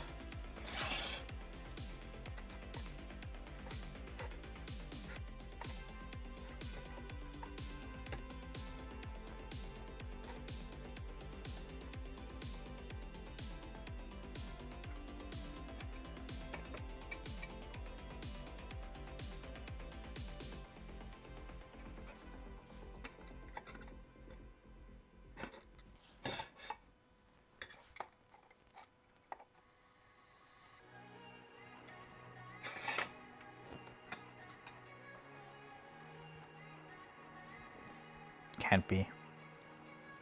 That would mean that they're on an angle to the top side with, let's try this.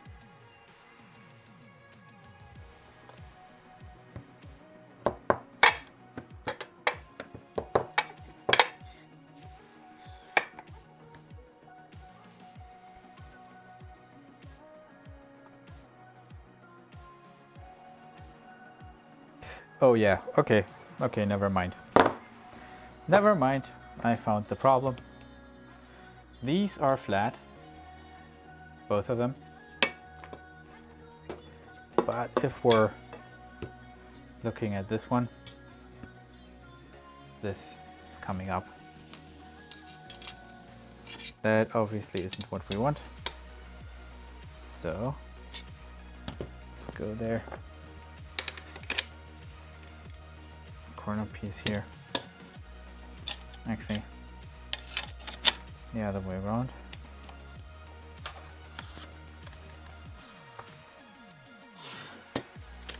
And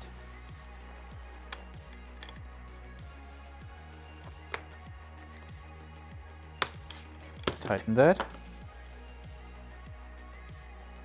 Now that is smooth as a baby's bottom.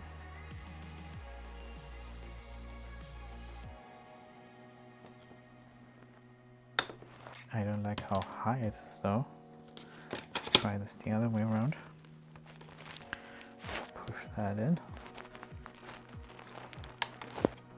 Put the thing under this side so it doesn't. Actually, let's put the thing under this side so that gets a bit higher.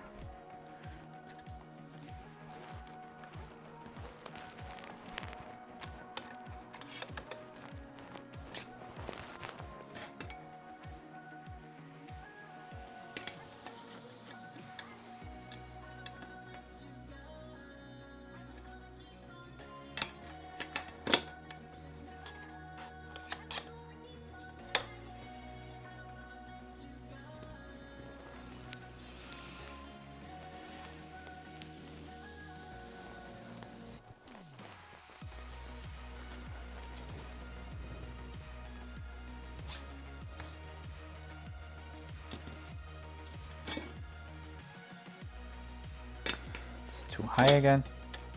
And sorry, I realized that this might be a bit on the boring side.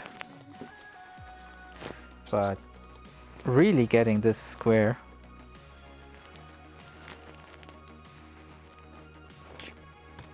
is the foundation. Damn it, that slipped.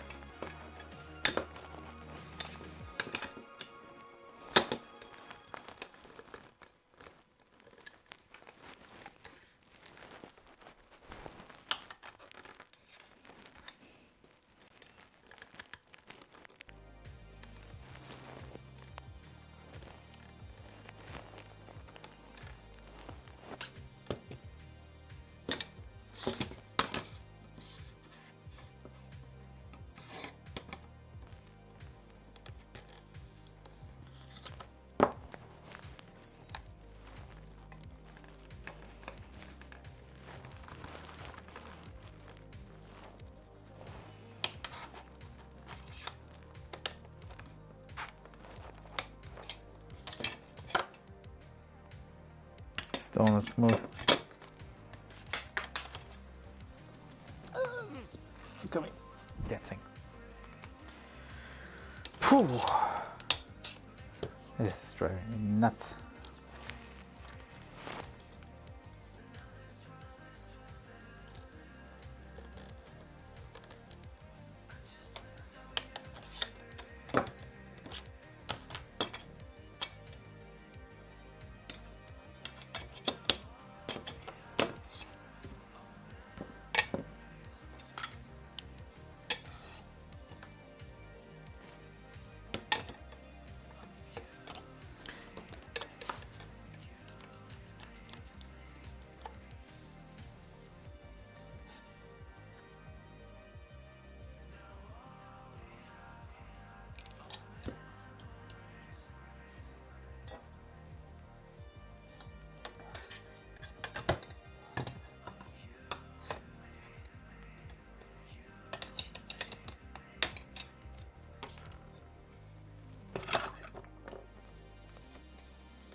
Yeah, so we're going the other way. Going the other road.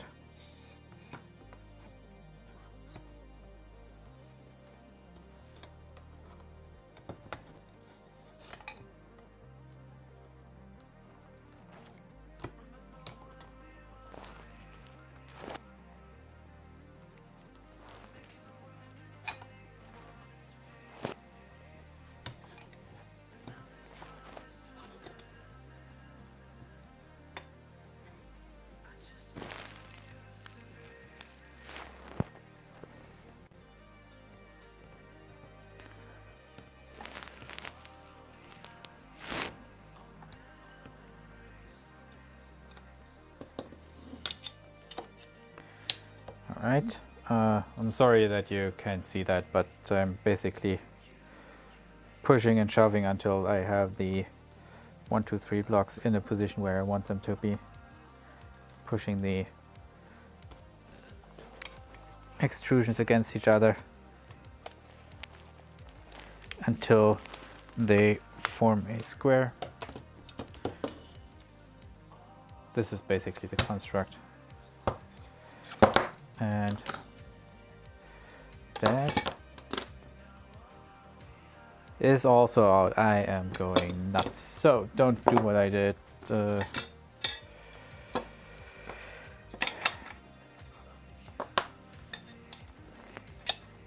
Yeah, the problem here, by the way, is that this extrusion is forcing itself at a slight angle.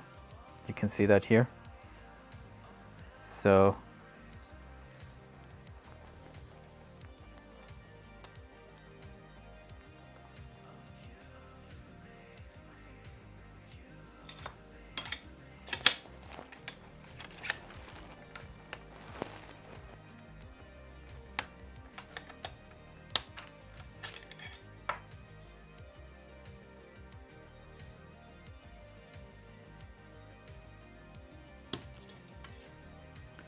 let's see if that does it.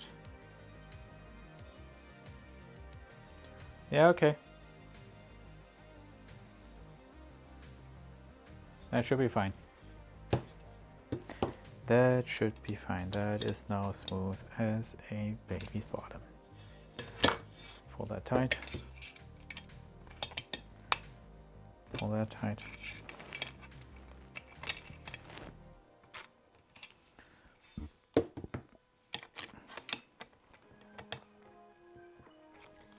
And that as well. And now we should have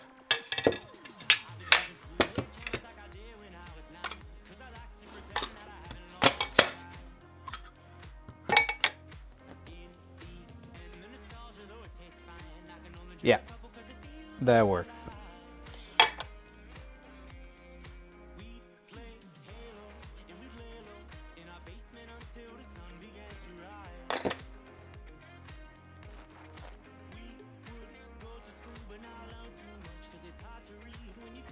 That should be fine. All right, so I guess it's time to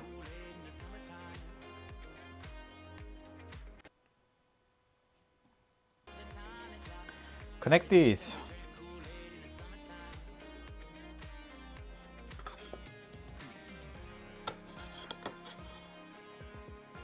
We're going to start with the bottom once again.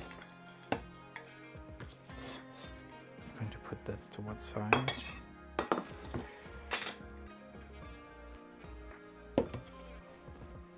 And I'm really slow with this, so I'm sorry if you're a bit bored.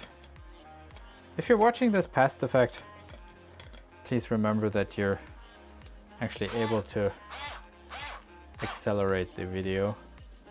That is going to be the result of this. So feel free to watch this at 2x, 3x speed, or whatever else speed you deem necessary to not be bored to tears.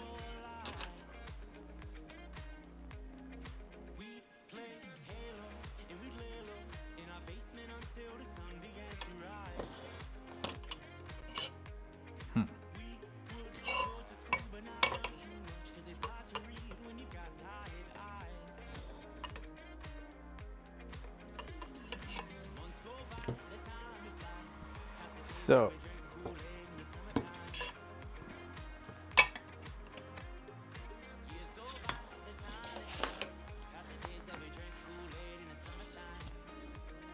that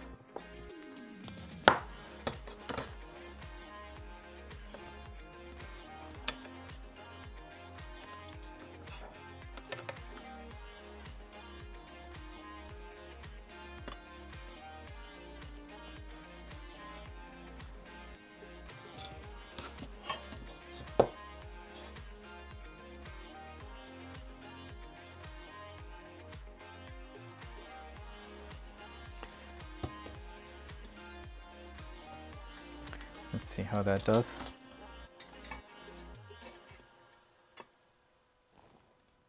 Well, that worked.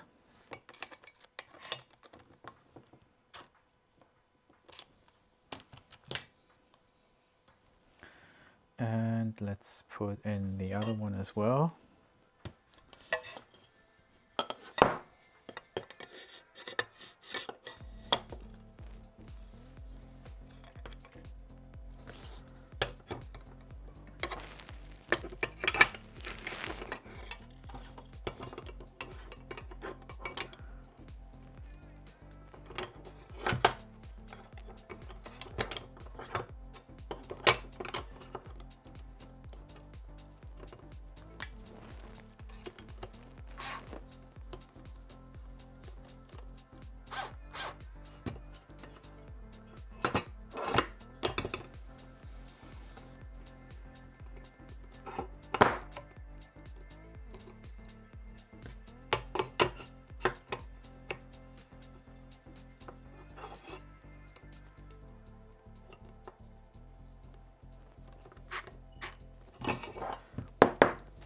Let's see how that did.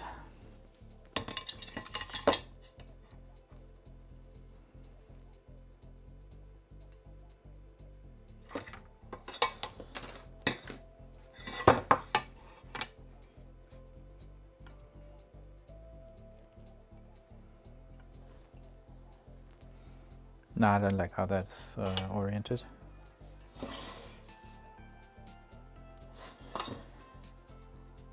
This one's flat.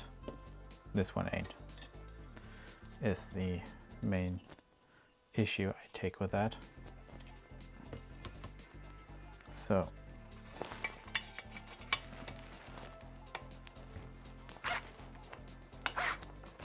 loosen that slightly.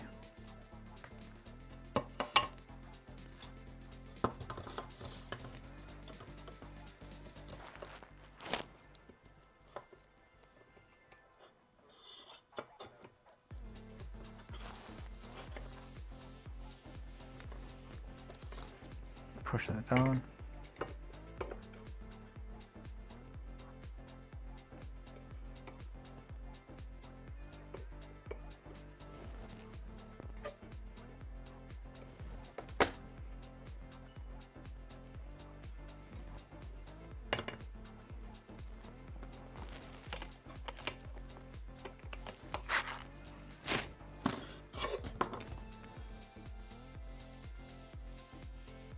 That's still not good.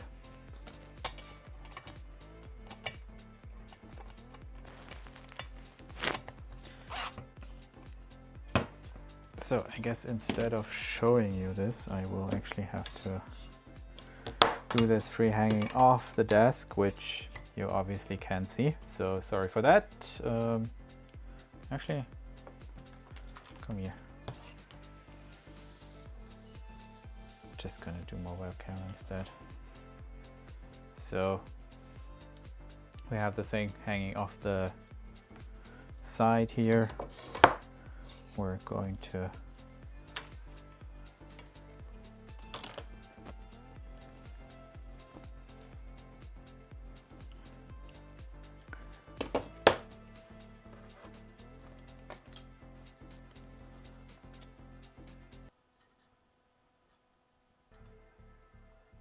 give that mobile cam a slight angle. Gonna use a block down below it.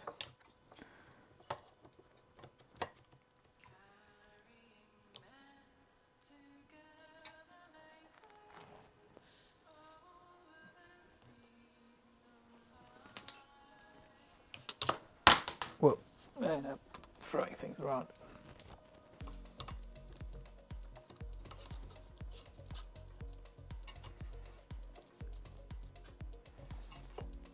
Going to use those on both sides. Then we're going to use our calipers to measure this.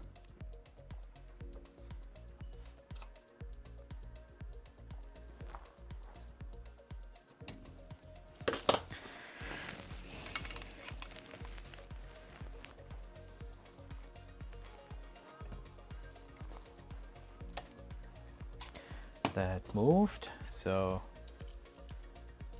let's do the calipers again.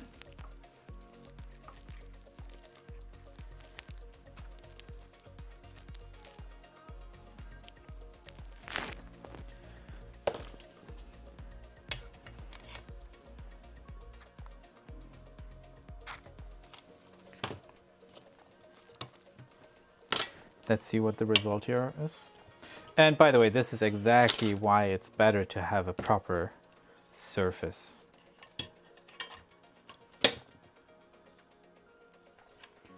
Okay.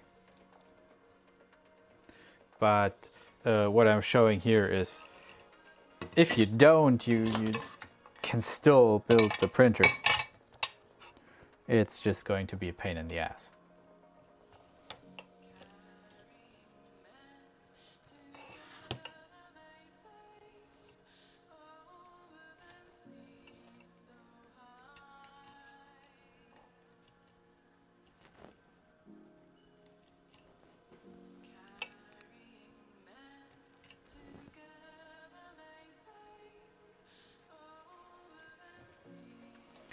And let's check the result here.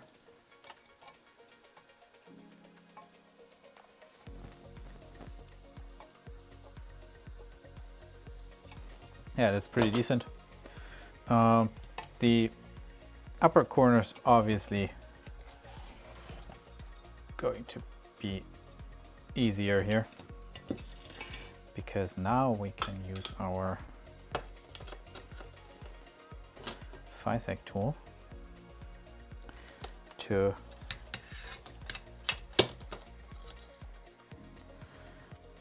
oh, and by the way, this now requires some thinking, because the FISEC tool only has holes in 2 sides. The third side does not have a hole, so the third side needs to already be screwed down,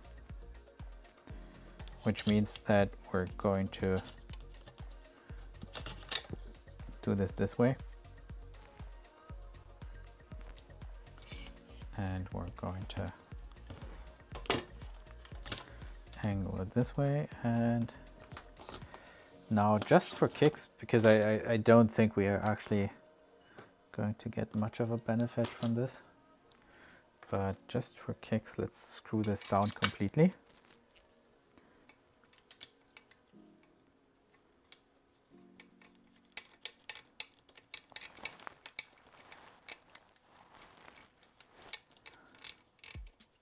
I think we want to do that from the other side.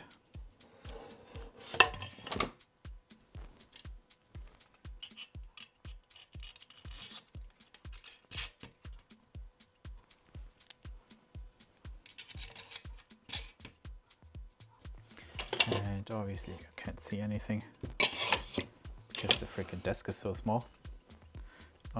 2 screws in, third screw in,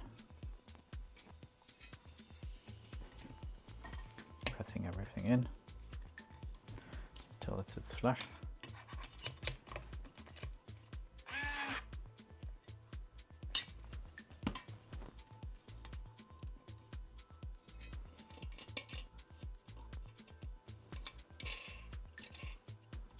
And this is supposed to have resulted in a square joint.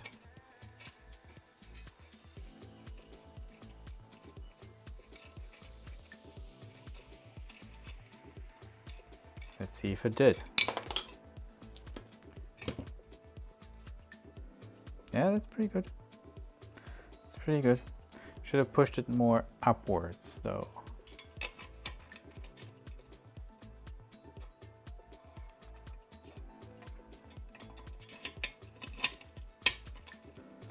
Bit further upwards push, and it should be fine.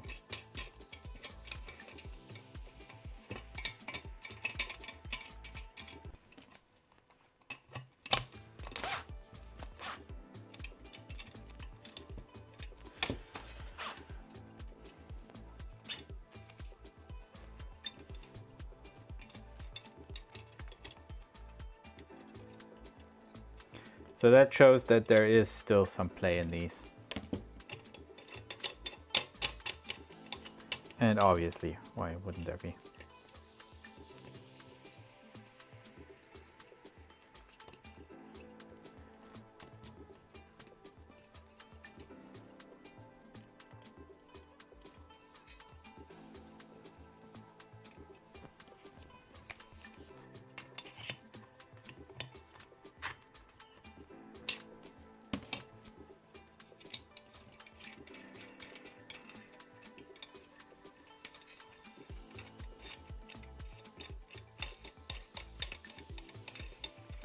The middle screw here is a bit annoying.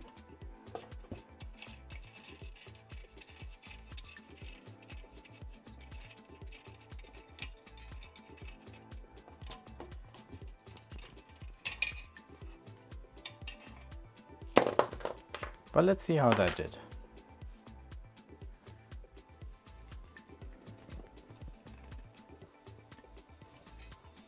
Nah, I don't like that. I don't like that. Not saying the tool's worthless, but I think we can get better results by just clamping things down properly. And in this case, we just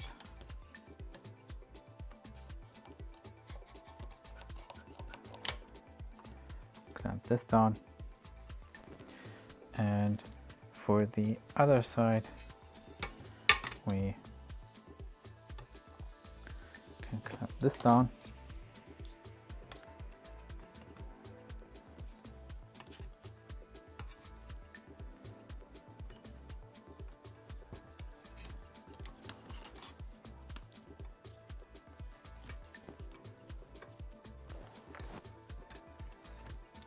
That's going to force us square against the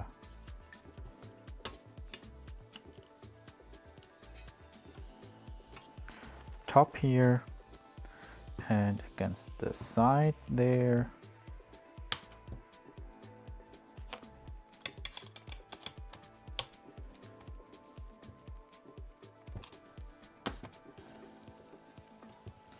See what the result of that is.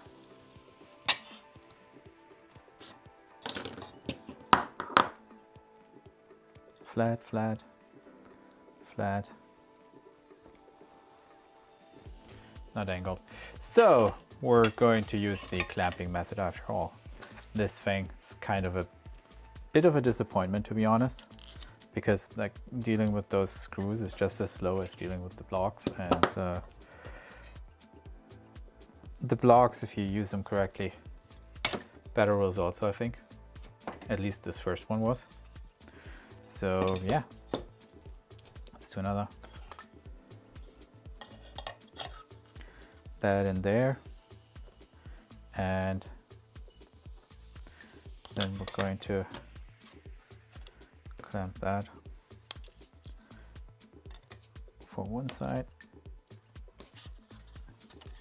Can actually go there. Oh wait, so we can actually just going to do that. That gives us a surface to register the bottom side against. Now we're going to clamp this to the actual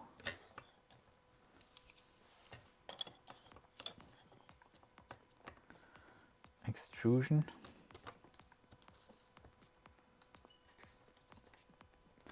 And now we have the blocks registering against each other, the extrusion in this direction against this block, in this direction against the top of the extrusion, which means that if we hold it down that way and screw that down, we should have a good result.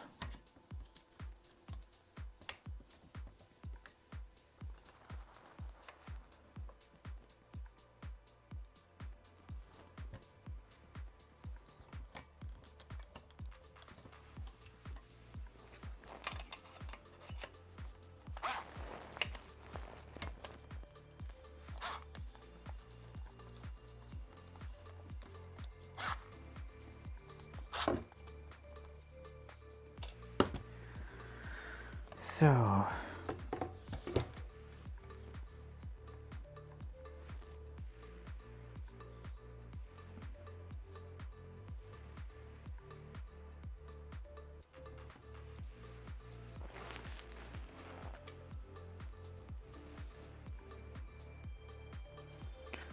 pressing that against there, that against there.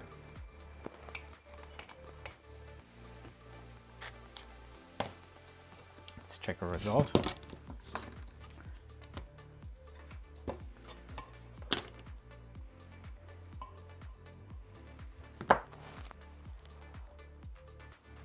That actually isn't as good. We nailed the one side, but the other one is a bit flimsy.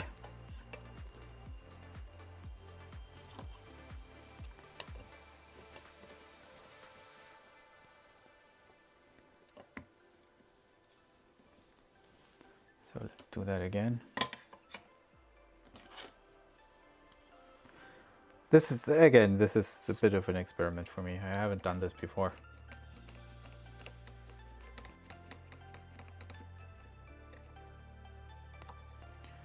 There we go.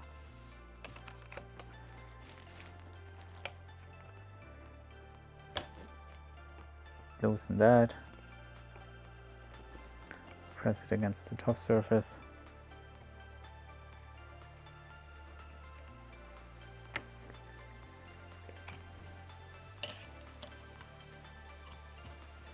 And let's see what that does.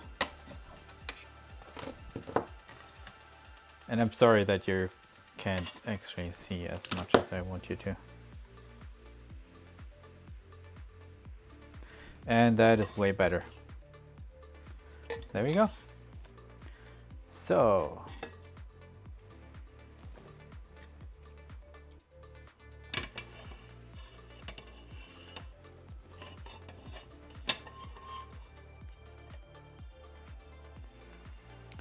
these in.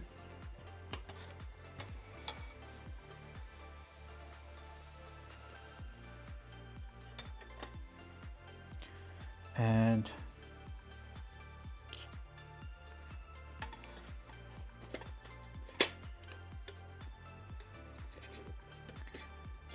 just get started here.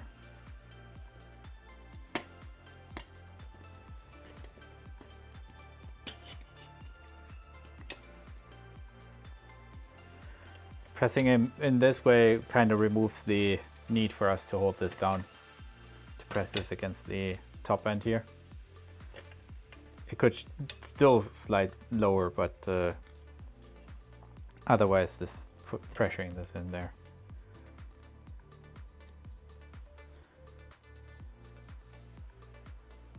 And then the other side, I think we want to do here.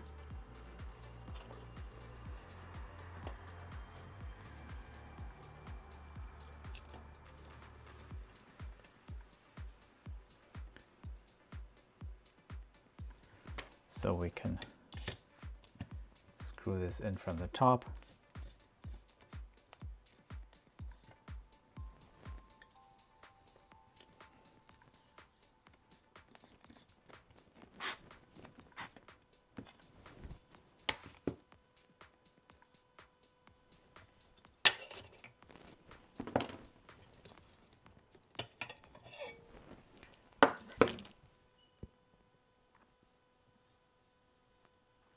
That's all pretty good.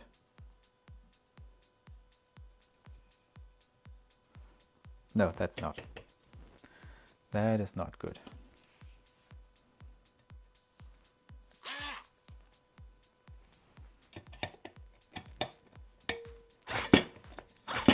Whoa.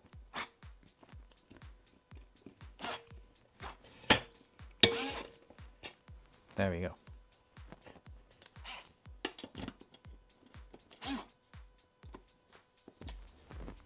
So let's try that again. And I think the mistake here is we need to clamp this.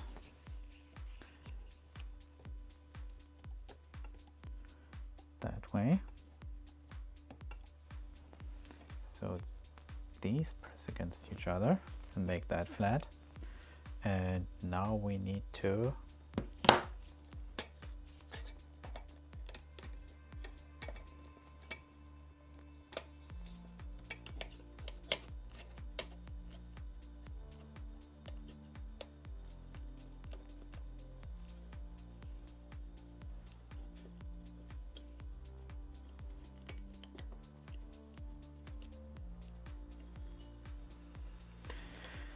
also press this here.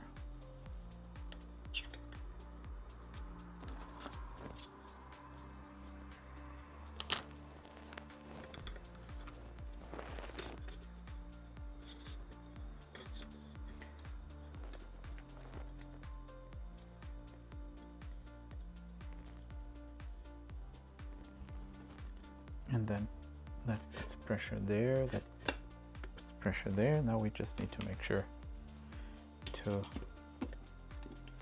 press this against the block.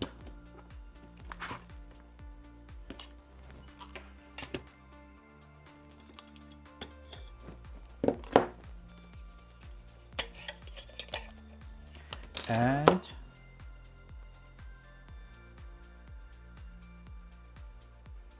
again, smooth as a baby's bottom. But I am an idiot. Fuck.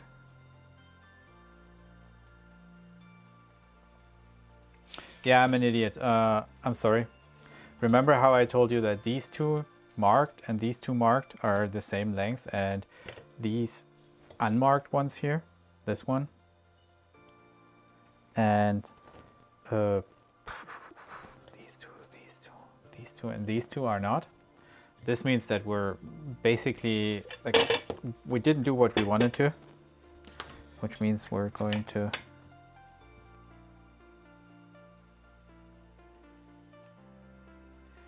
need to exchange 4 of these.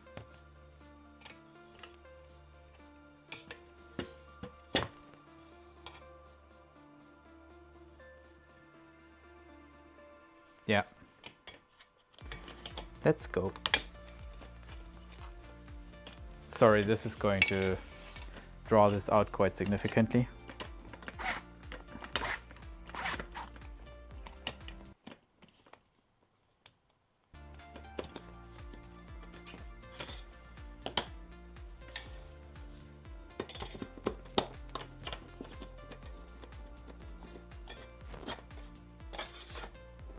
Oh, that was loose. And what we want is basically this.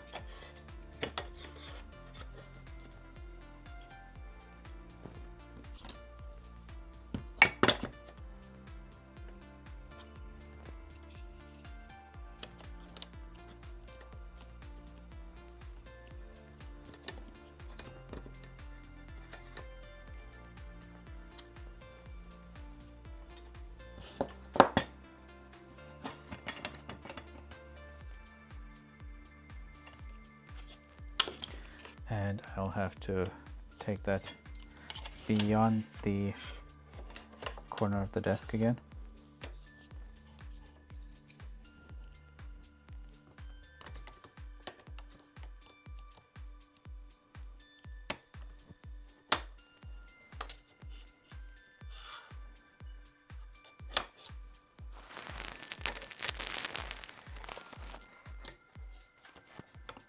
Actually, I don't. So there you go. This is going to be what we're working with.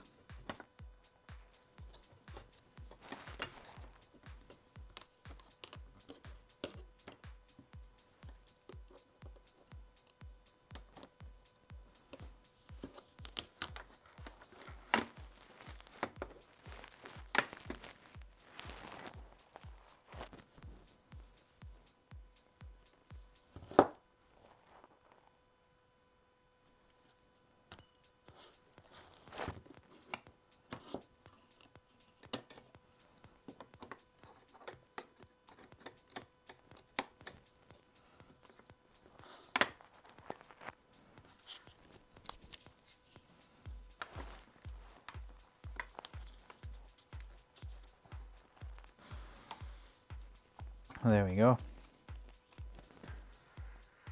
Screw that down from the bottom.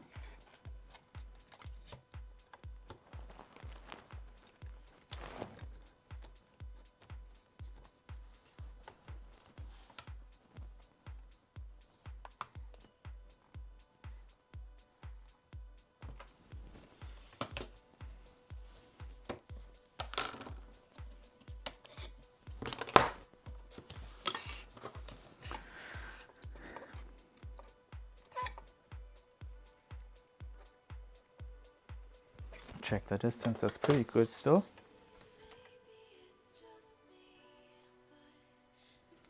It's pretty even still as well. So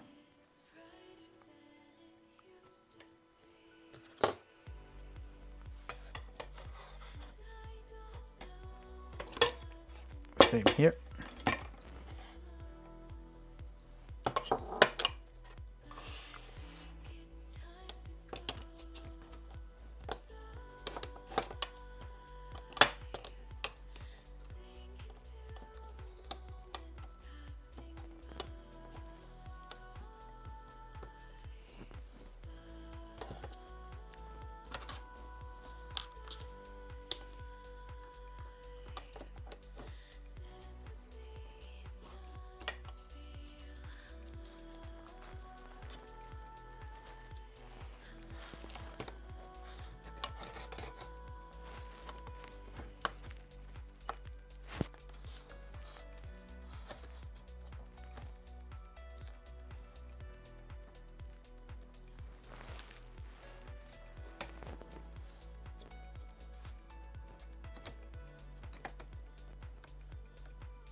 Whew.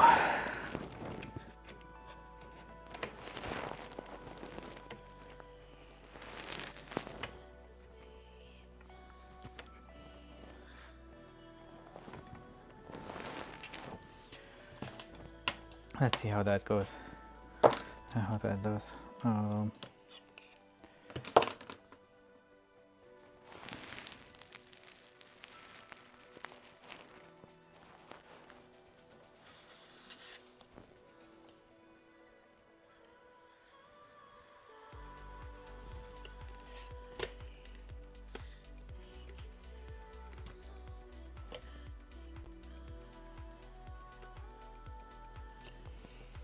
Yeah, that one was slightly twisted.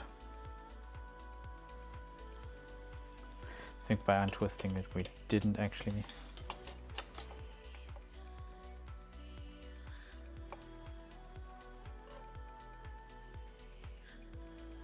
screw anything up. Yes, that looks good. That looks good.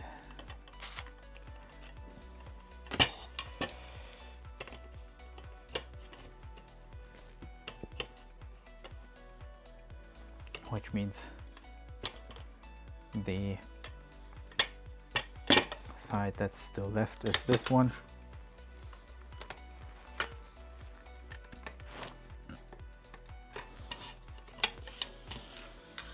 Going to clamp the moving part again, especially since this presses against the other extrusion nicely. Probably can get a bit better result if we go closer.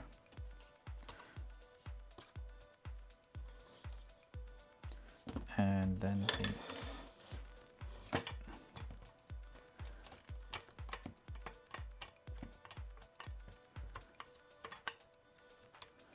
other side is this one.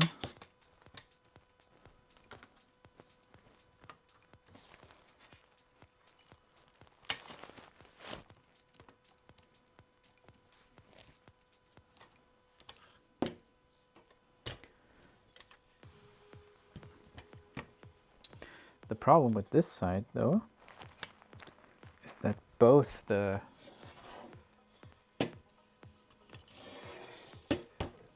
corners are variable, so we need to make sure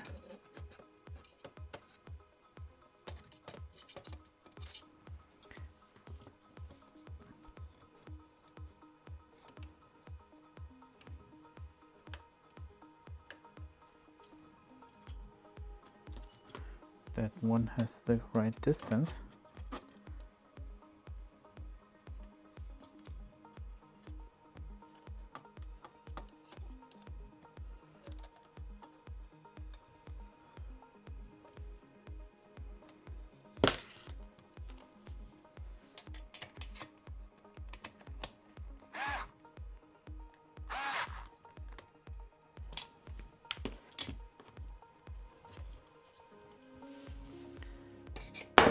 Whoa.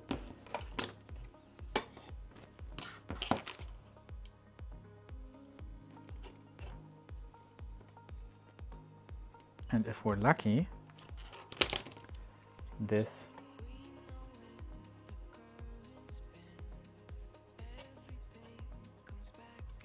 nope, that's out.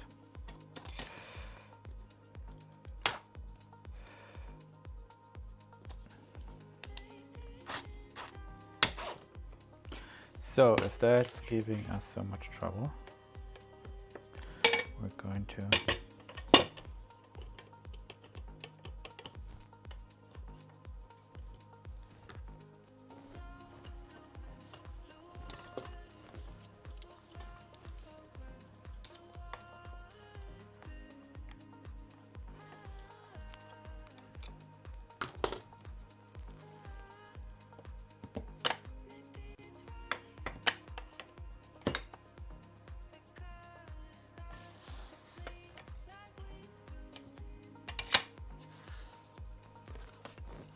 and I'm sorry again, need to do this off the table.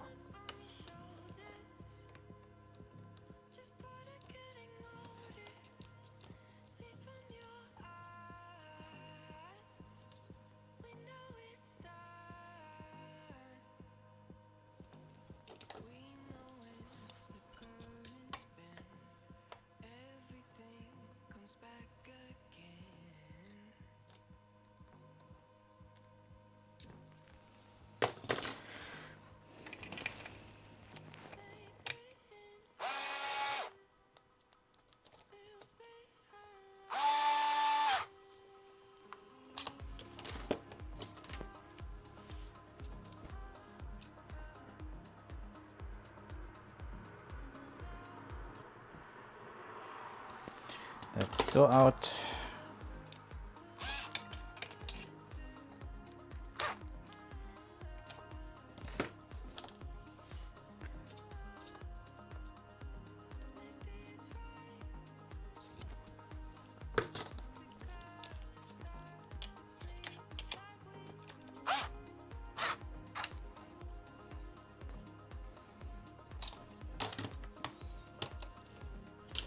There we go, that should do it.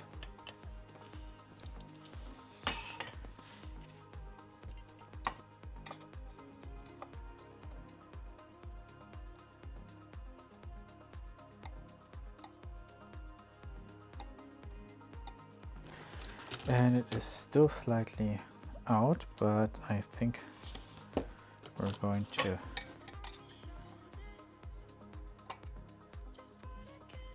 just accept that as good enough, because it should be. So now we can clamp this down here. That's going to give us the same height between those two.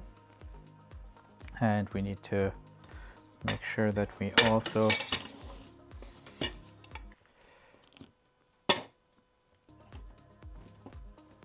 put some pressure there.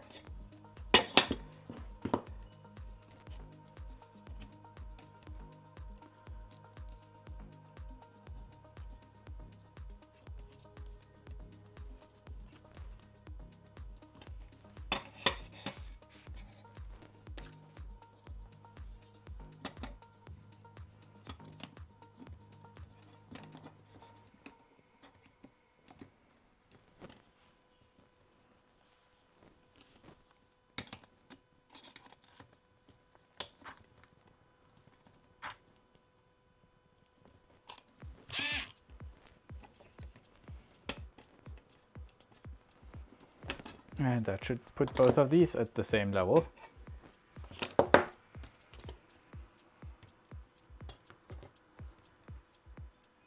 Although I don't like how deep that is.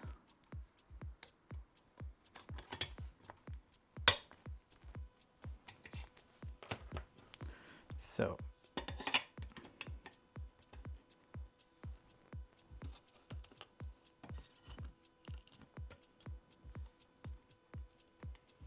clamp these.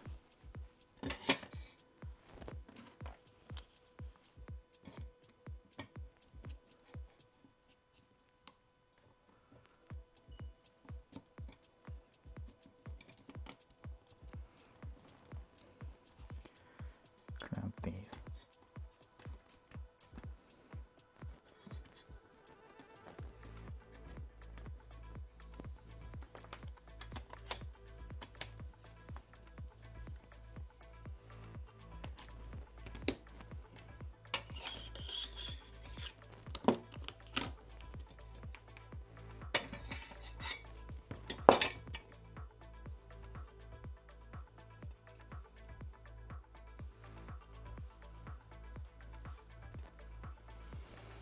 Still don't like it. I'm sorry. Might be a thing where I can get better results if they are not hanging.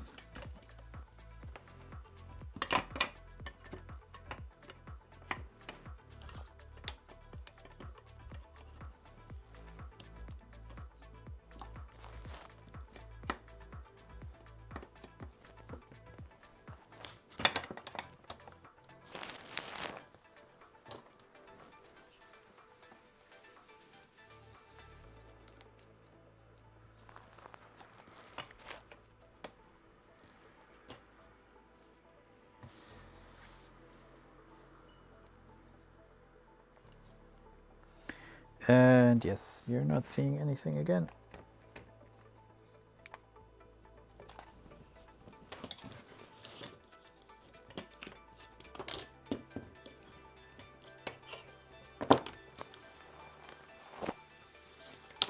What the hell?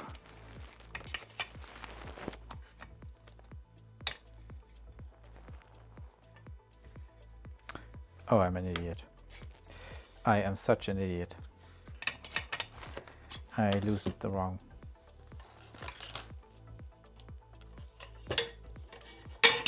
I loosened the wrong corner. Okay, so.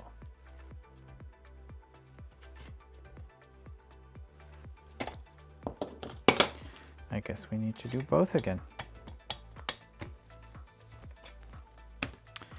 Okay. No problem at all.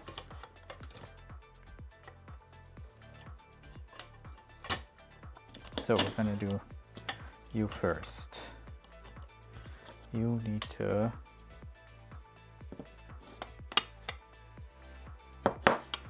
be square against our bottom. Let's maybe try something different here. Let's put those up there and there. Now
yeah, that's pretty good. Okay. And I guess we should be able to do the same thing for the other side then. And if we are,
and by the way, sorry for me being a bit quiet, but this is taking a lot of concentration out of me.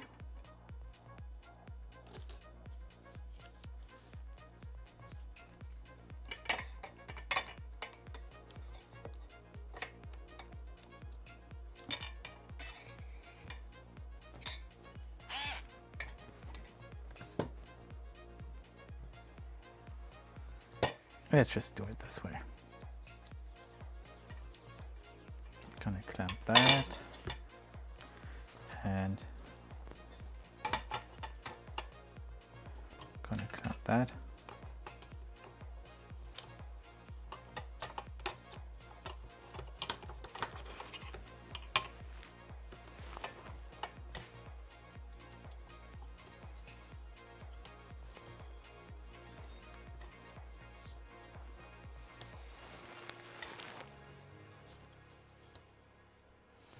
And this monstrosity.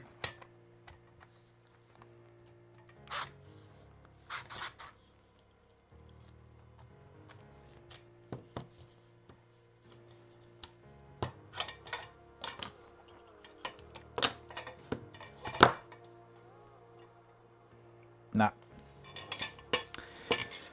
Oh, am I frustrated. But yeah, this needs to be correct. Otherwise, anything else we do, just going to be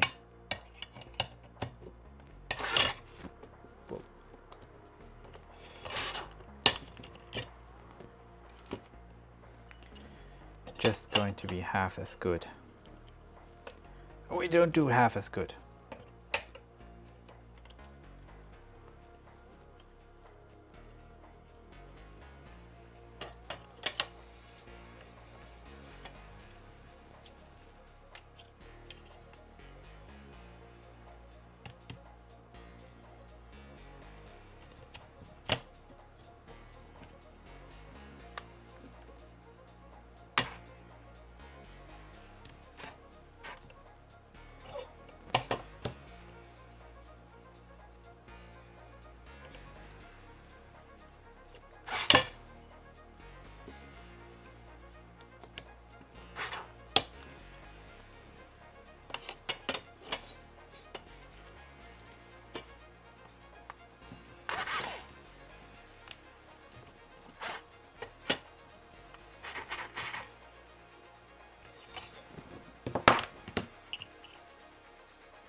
Okay, let's check our results.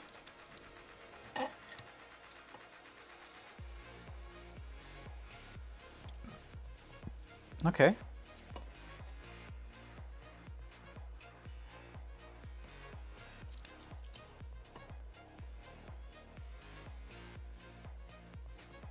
Yeah, I can live with that.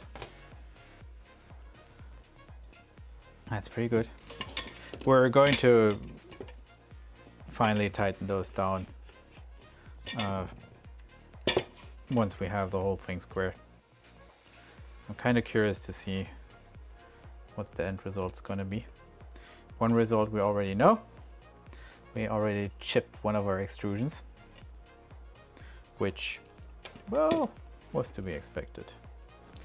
So I'm actually not of the opinion that I don't want my that I need my extrusions to like not be chipped or damaged in any way. I'm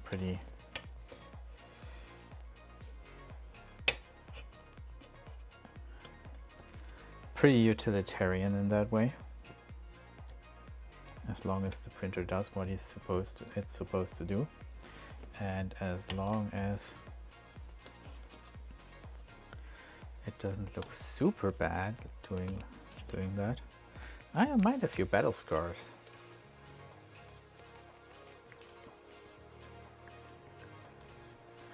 Okay, so clamping that to the outside, clamping that to the and I'm sorry. Maybe you can see it better that way.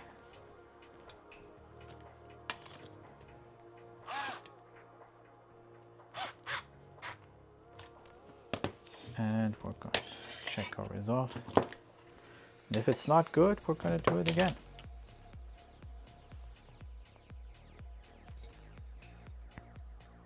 All right. And the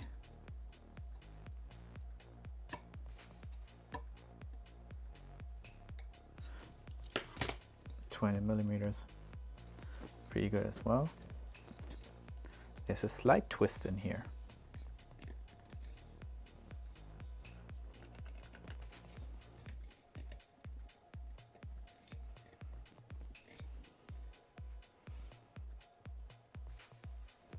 All right, cool. That's that. Now, obviously, we have the same problem with these two. where these need to be exchanged. Well, we actually want to put this one here. So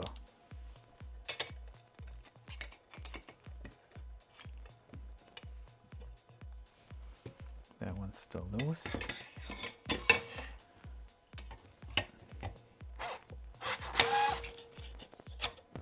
So that one's out.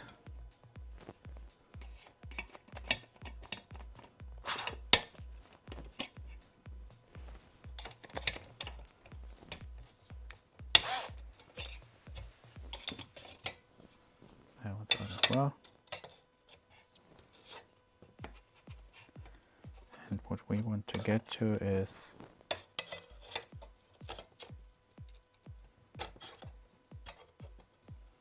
this, where we can now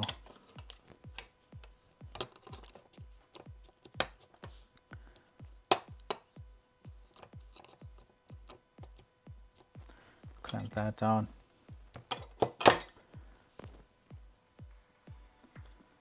And clamp that down.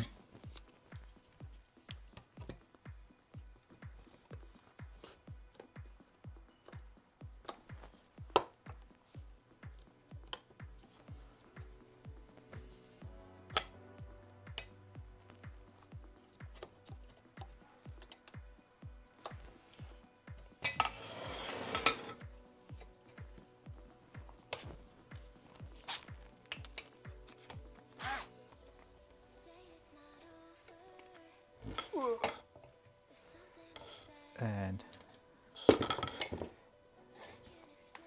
I need a bigger studio for builds like these. Like 120 was just about the biggest size we can build without having some awkward situations here. Imagine I would do things to the 300 Trident.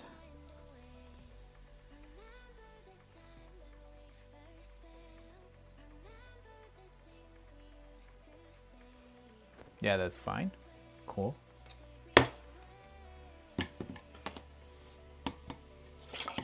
Yeah, imagine us doing stuff to the 300 Trident.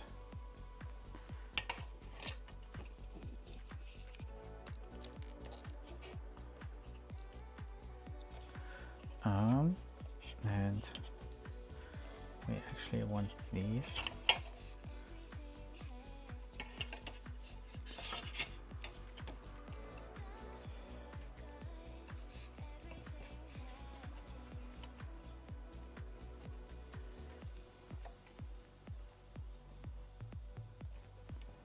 Here, and now we can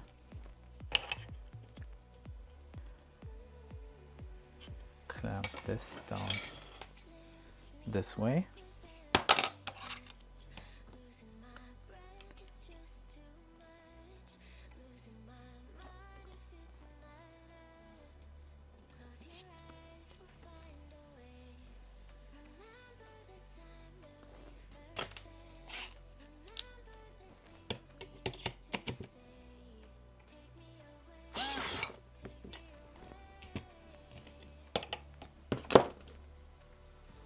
Nope.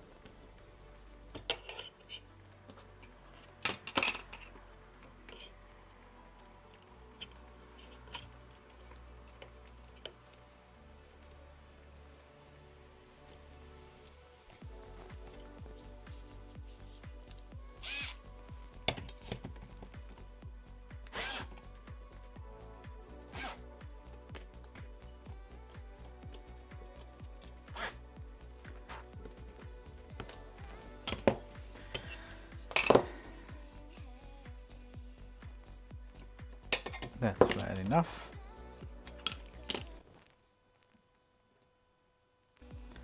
That's flat enough as well. Awesome. So these are fixed. These are fixed. Okay, the other one's on there as well. So this, I guess, is the last extrusion. let's put it in.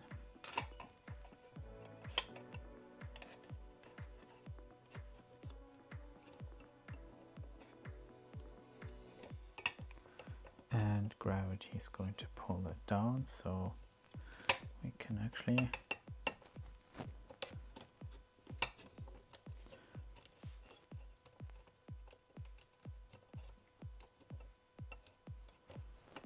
do this and then do this.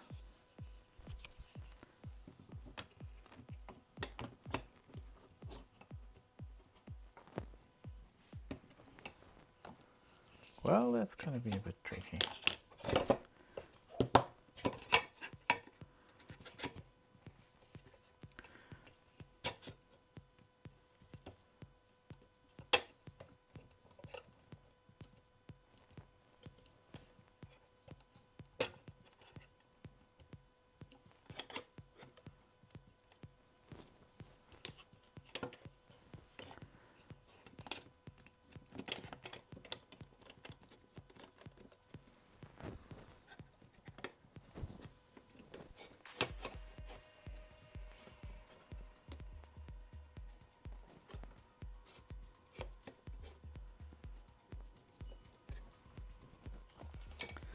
So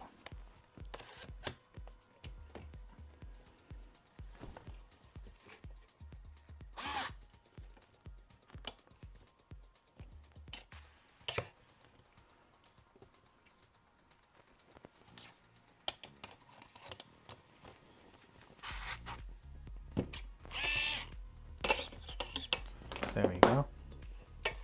Let's see how that does. Pretty smooth, pretty smooth. Nice. And that makes you, little bugger, the last one.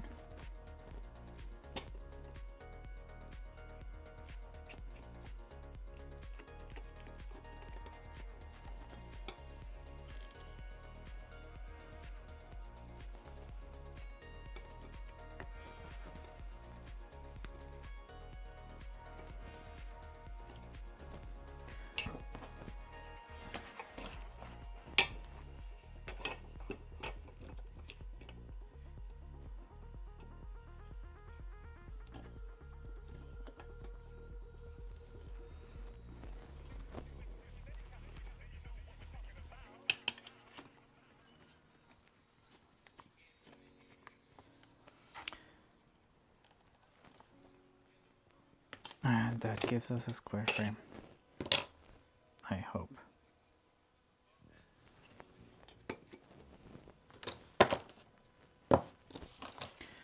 All right. There we go. Fruits of our labor.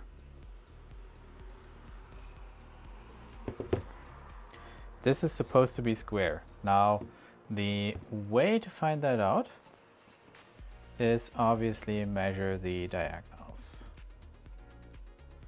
And the way we're going to do that is,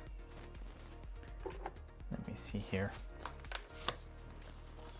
I'm not sure if we can actually laser measure these, but I'm curious to see if we can, because we have this fancy thing here. And the theory would be that if we put that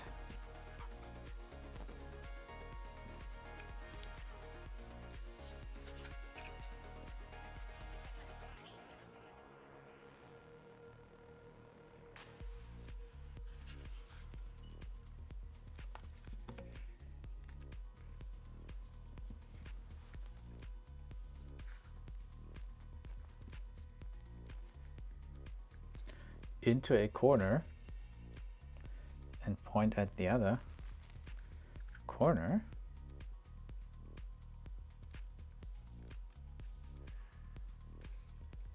and let's say we use a 1, 2, 3 block as the upper surface. Now we just need to find our dot here.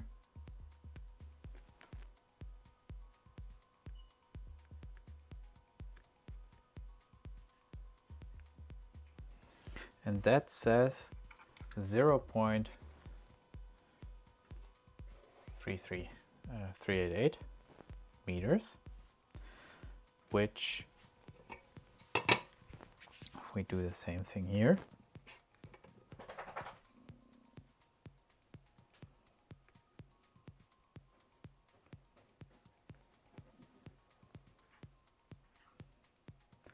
says 0.388.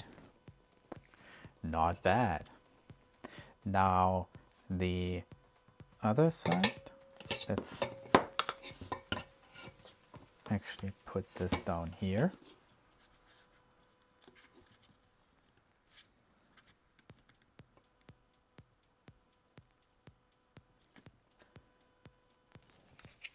Says 0.387, and I'm pretty sure that's within the margin of error. Let's try that here as well. And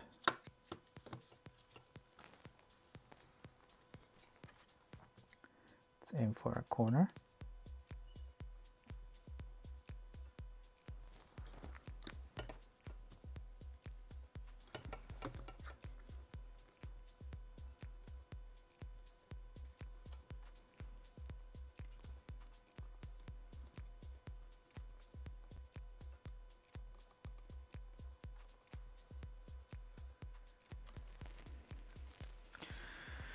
And 0.388. So those are definitely square. The question is, did we get these square? Oh, I'm just gonna not use the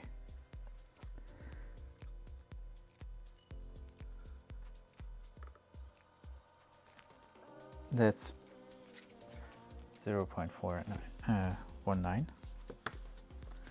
2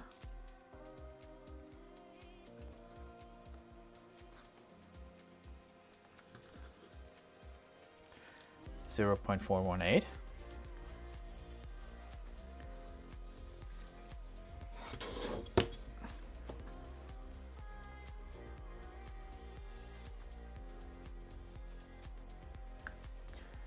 that's 0.419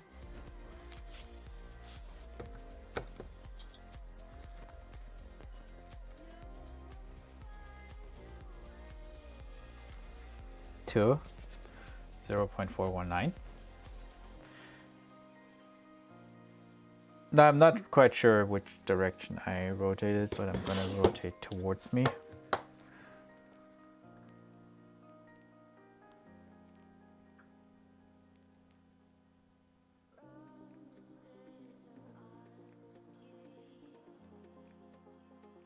That's 0.42.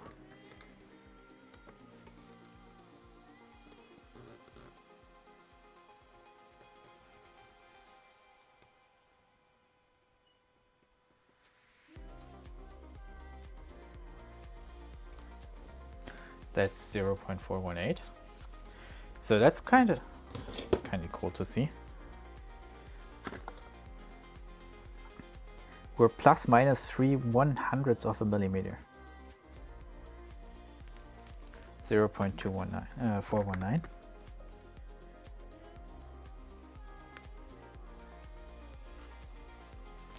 Zero 0.420. Okay. I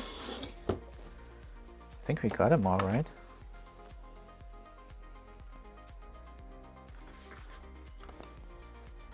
This actually works pretty well for measuring squareness. Yeah, 0.418 for those. So the question of the day would be, can we measure the diagonal?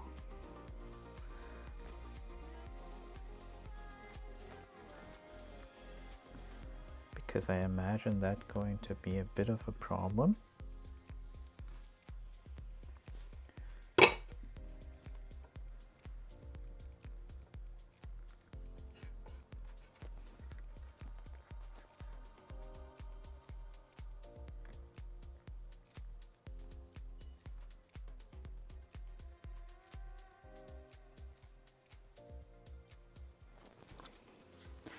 and the diagonal 5.07.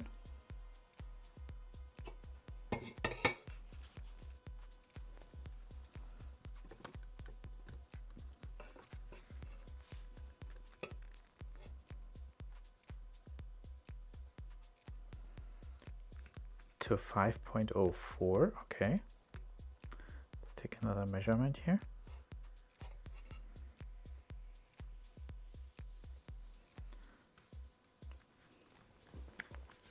.05. I think this is going to be the least exact one, but maybe we can figure it out.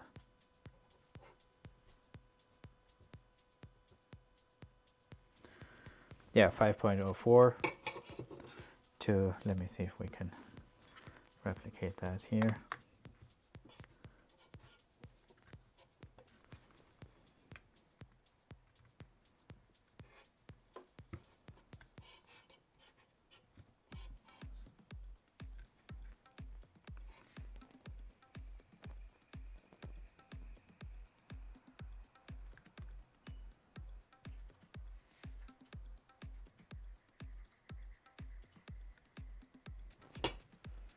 .06, 0.506.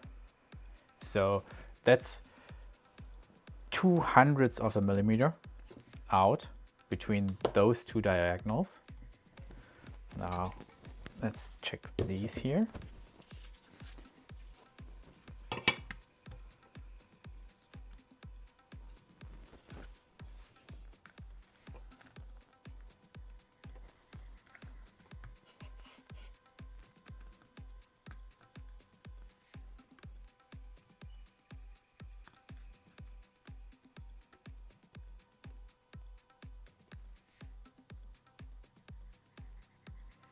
That's 5.06, and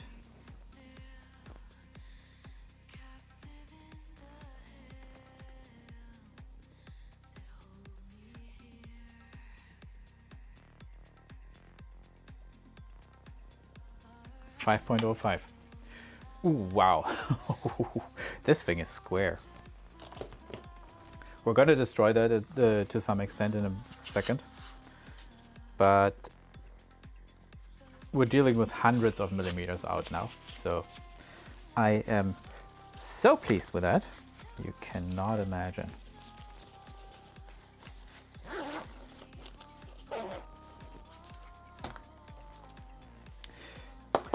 And if you're wondering, the device I used is a Bosch PLR 30C. I bought this to measure flats. I'm currently in the process of buying a flat more or less because I have to, not because I want to. But there are people who usually own flats seem to have a problem with animals. So, Enek and me, we want to move, but we're having severe issues finding a landlord who would take us in as for rent, and that means we're currently talking to banks to get a loan. We're actually also talking to them to get a bit of a bigger loan, because I think there's some potential in where we're moving to do the whole Airbnb thing. But yeah, that's a different story.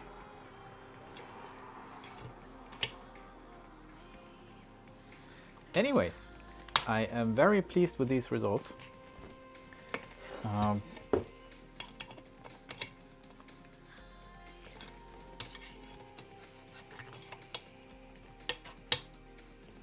I guess taking out the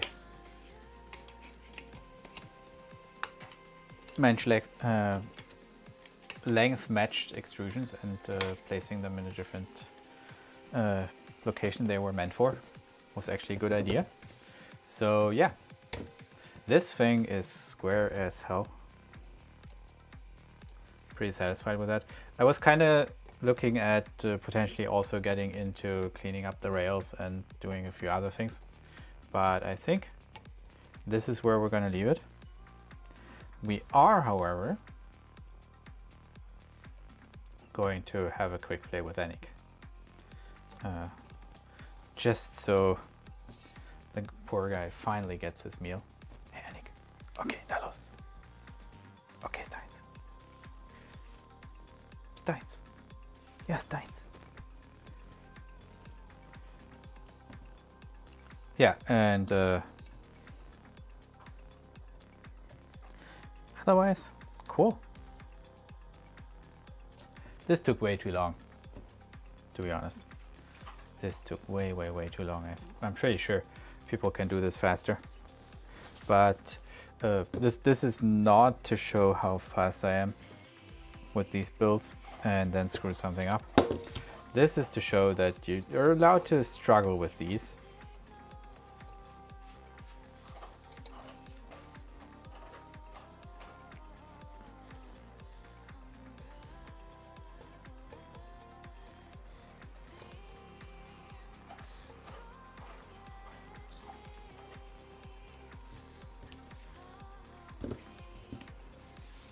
Yeah.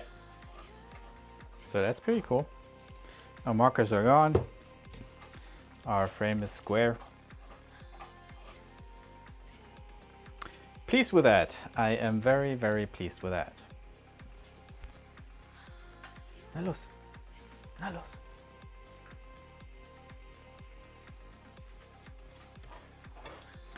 All right. Yeah, so next time then, we're going to look at the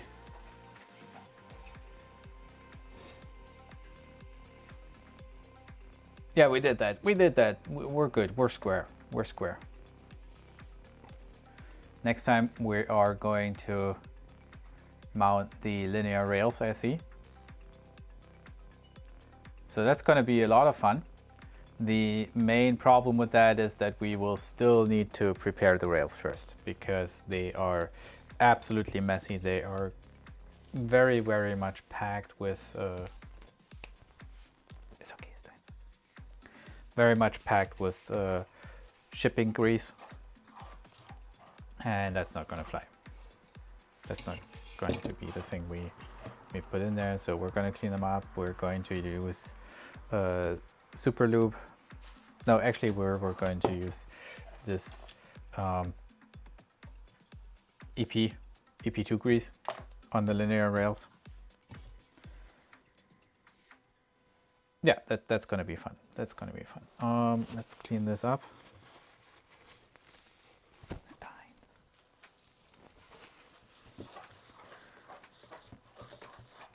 Make sure we clean up the thread locker here.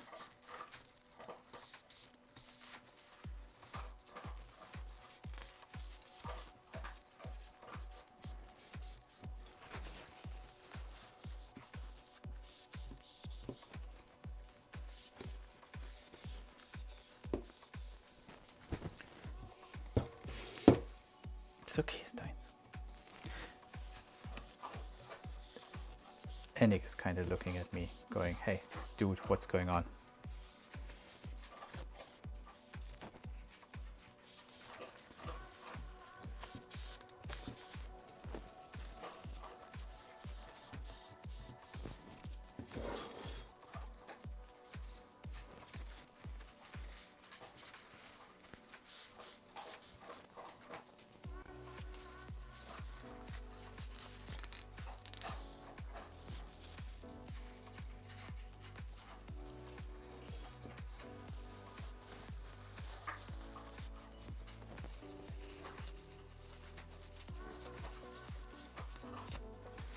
Yeah, Anyways, if you watch this, you missed it. So only way you're gonna make it up to me is by joining next time. See me use this square frame.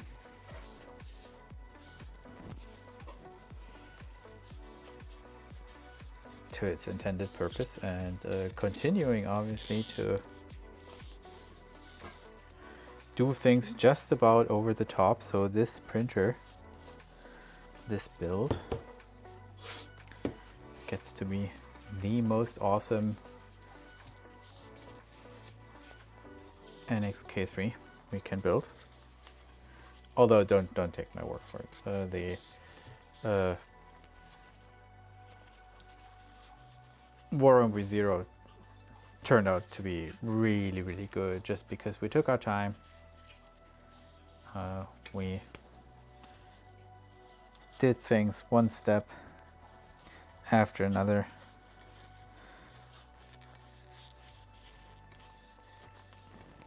We made sure that everything fit perfectly, or at least as perfect as it should be, as possible. Yeah. So that kind of helped. Now, and here is your reward, because now Enek is actually giving us his bowl.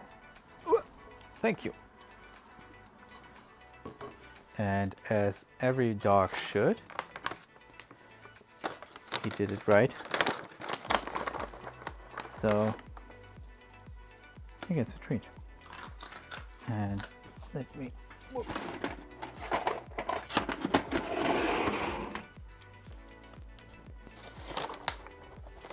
give him another. There we go. Hey Enek. Links rum. Fein, rechts rum. Fein, ein Männchen. Fein, rückwärts. Fein, Männchen. Fein, nach rechts. Fein, voraus.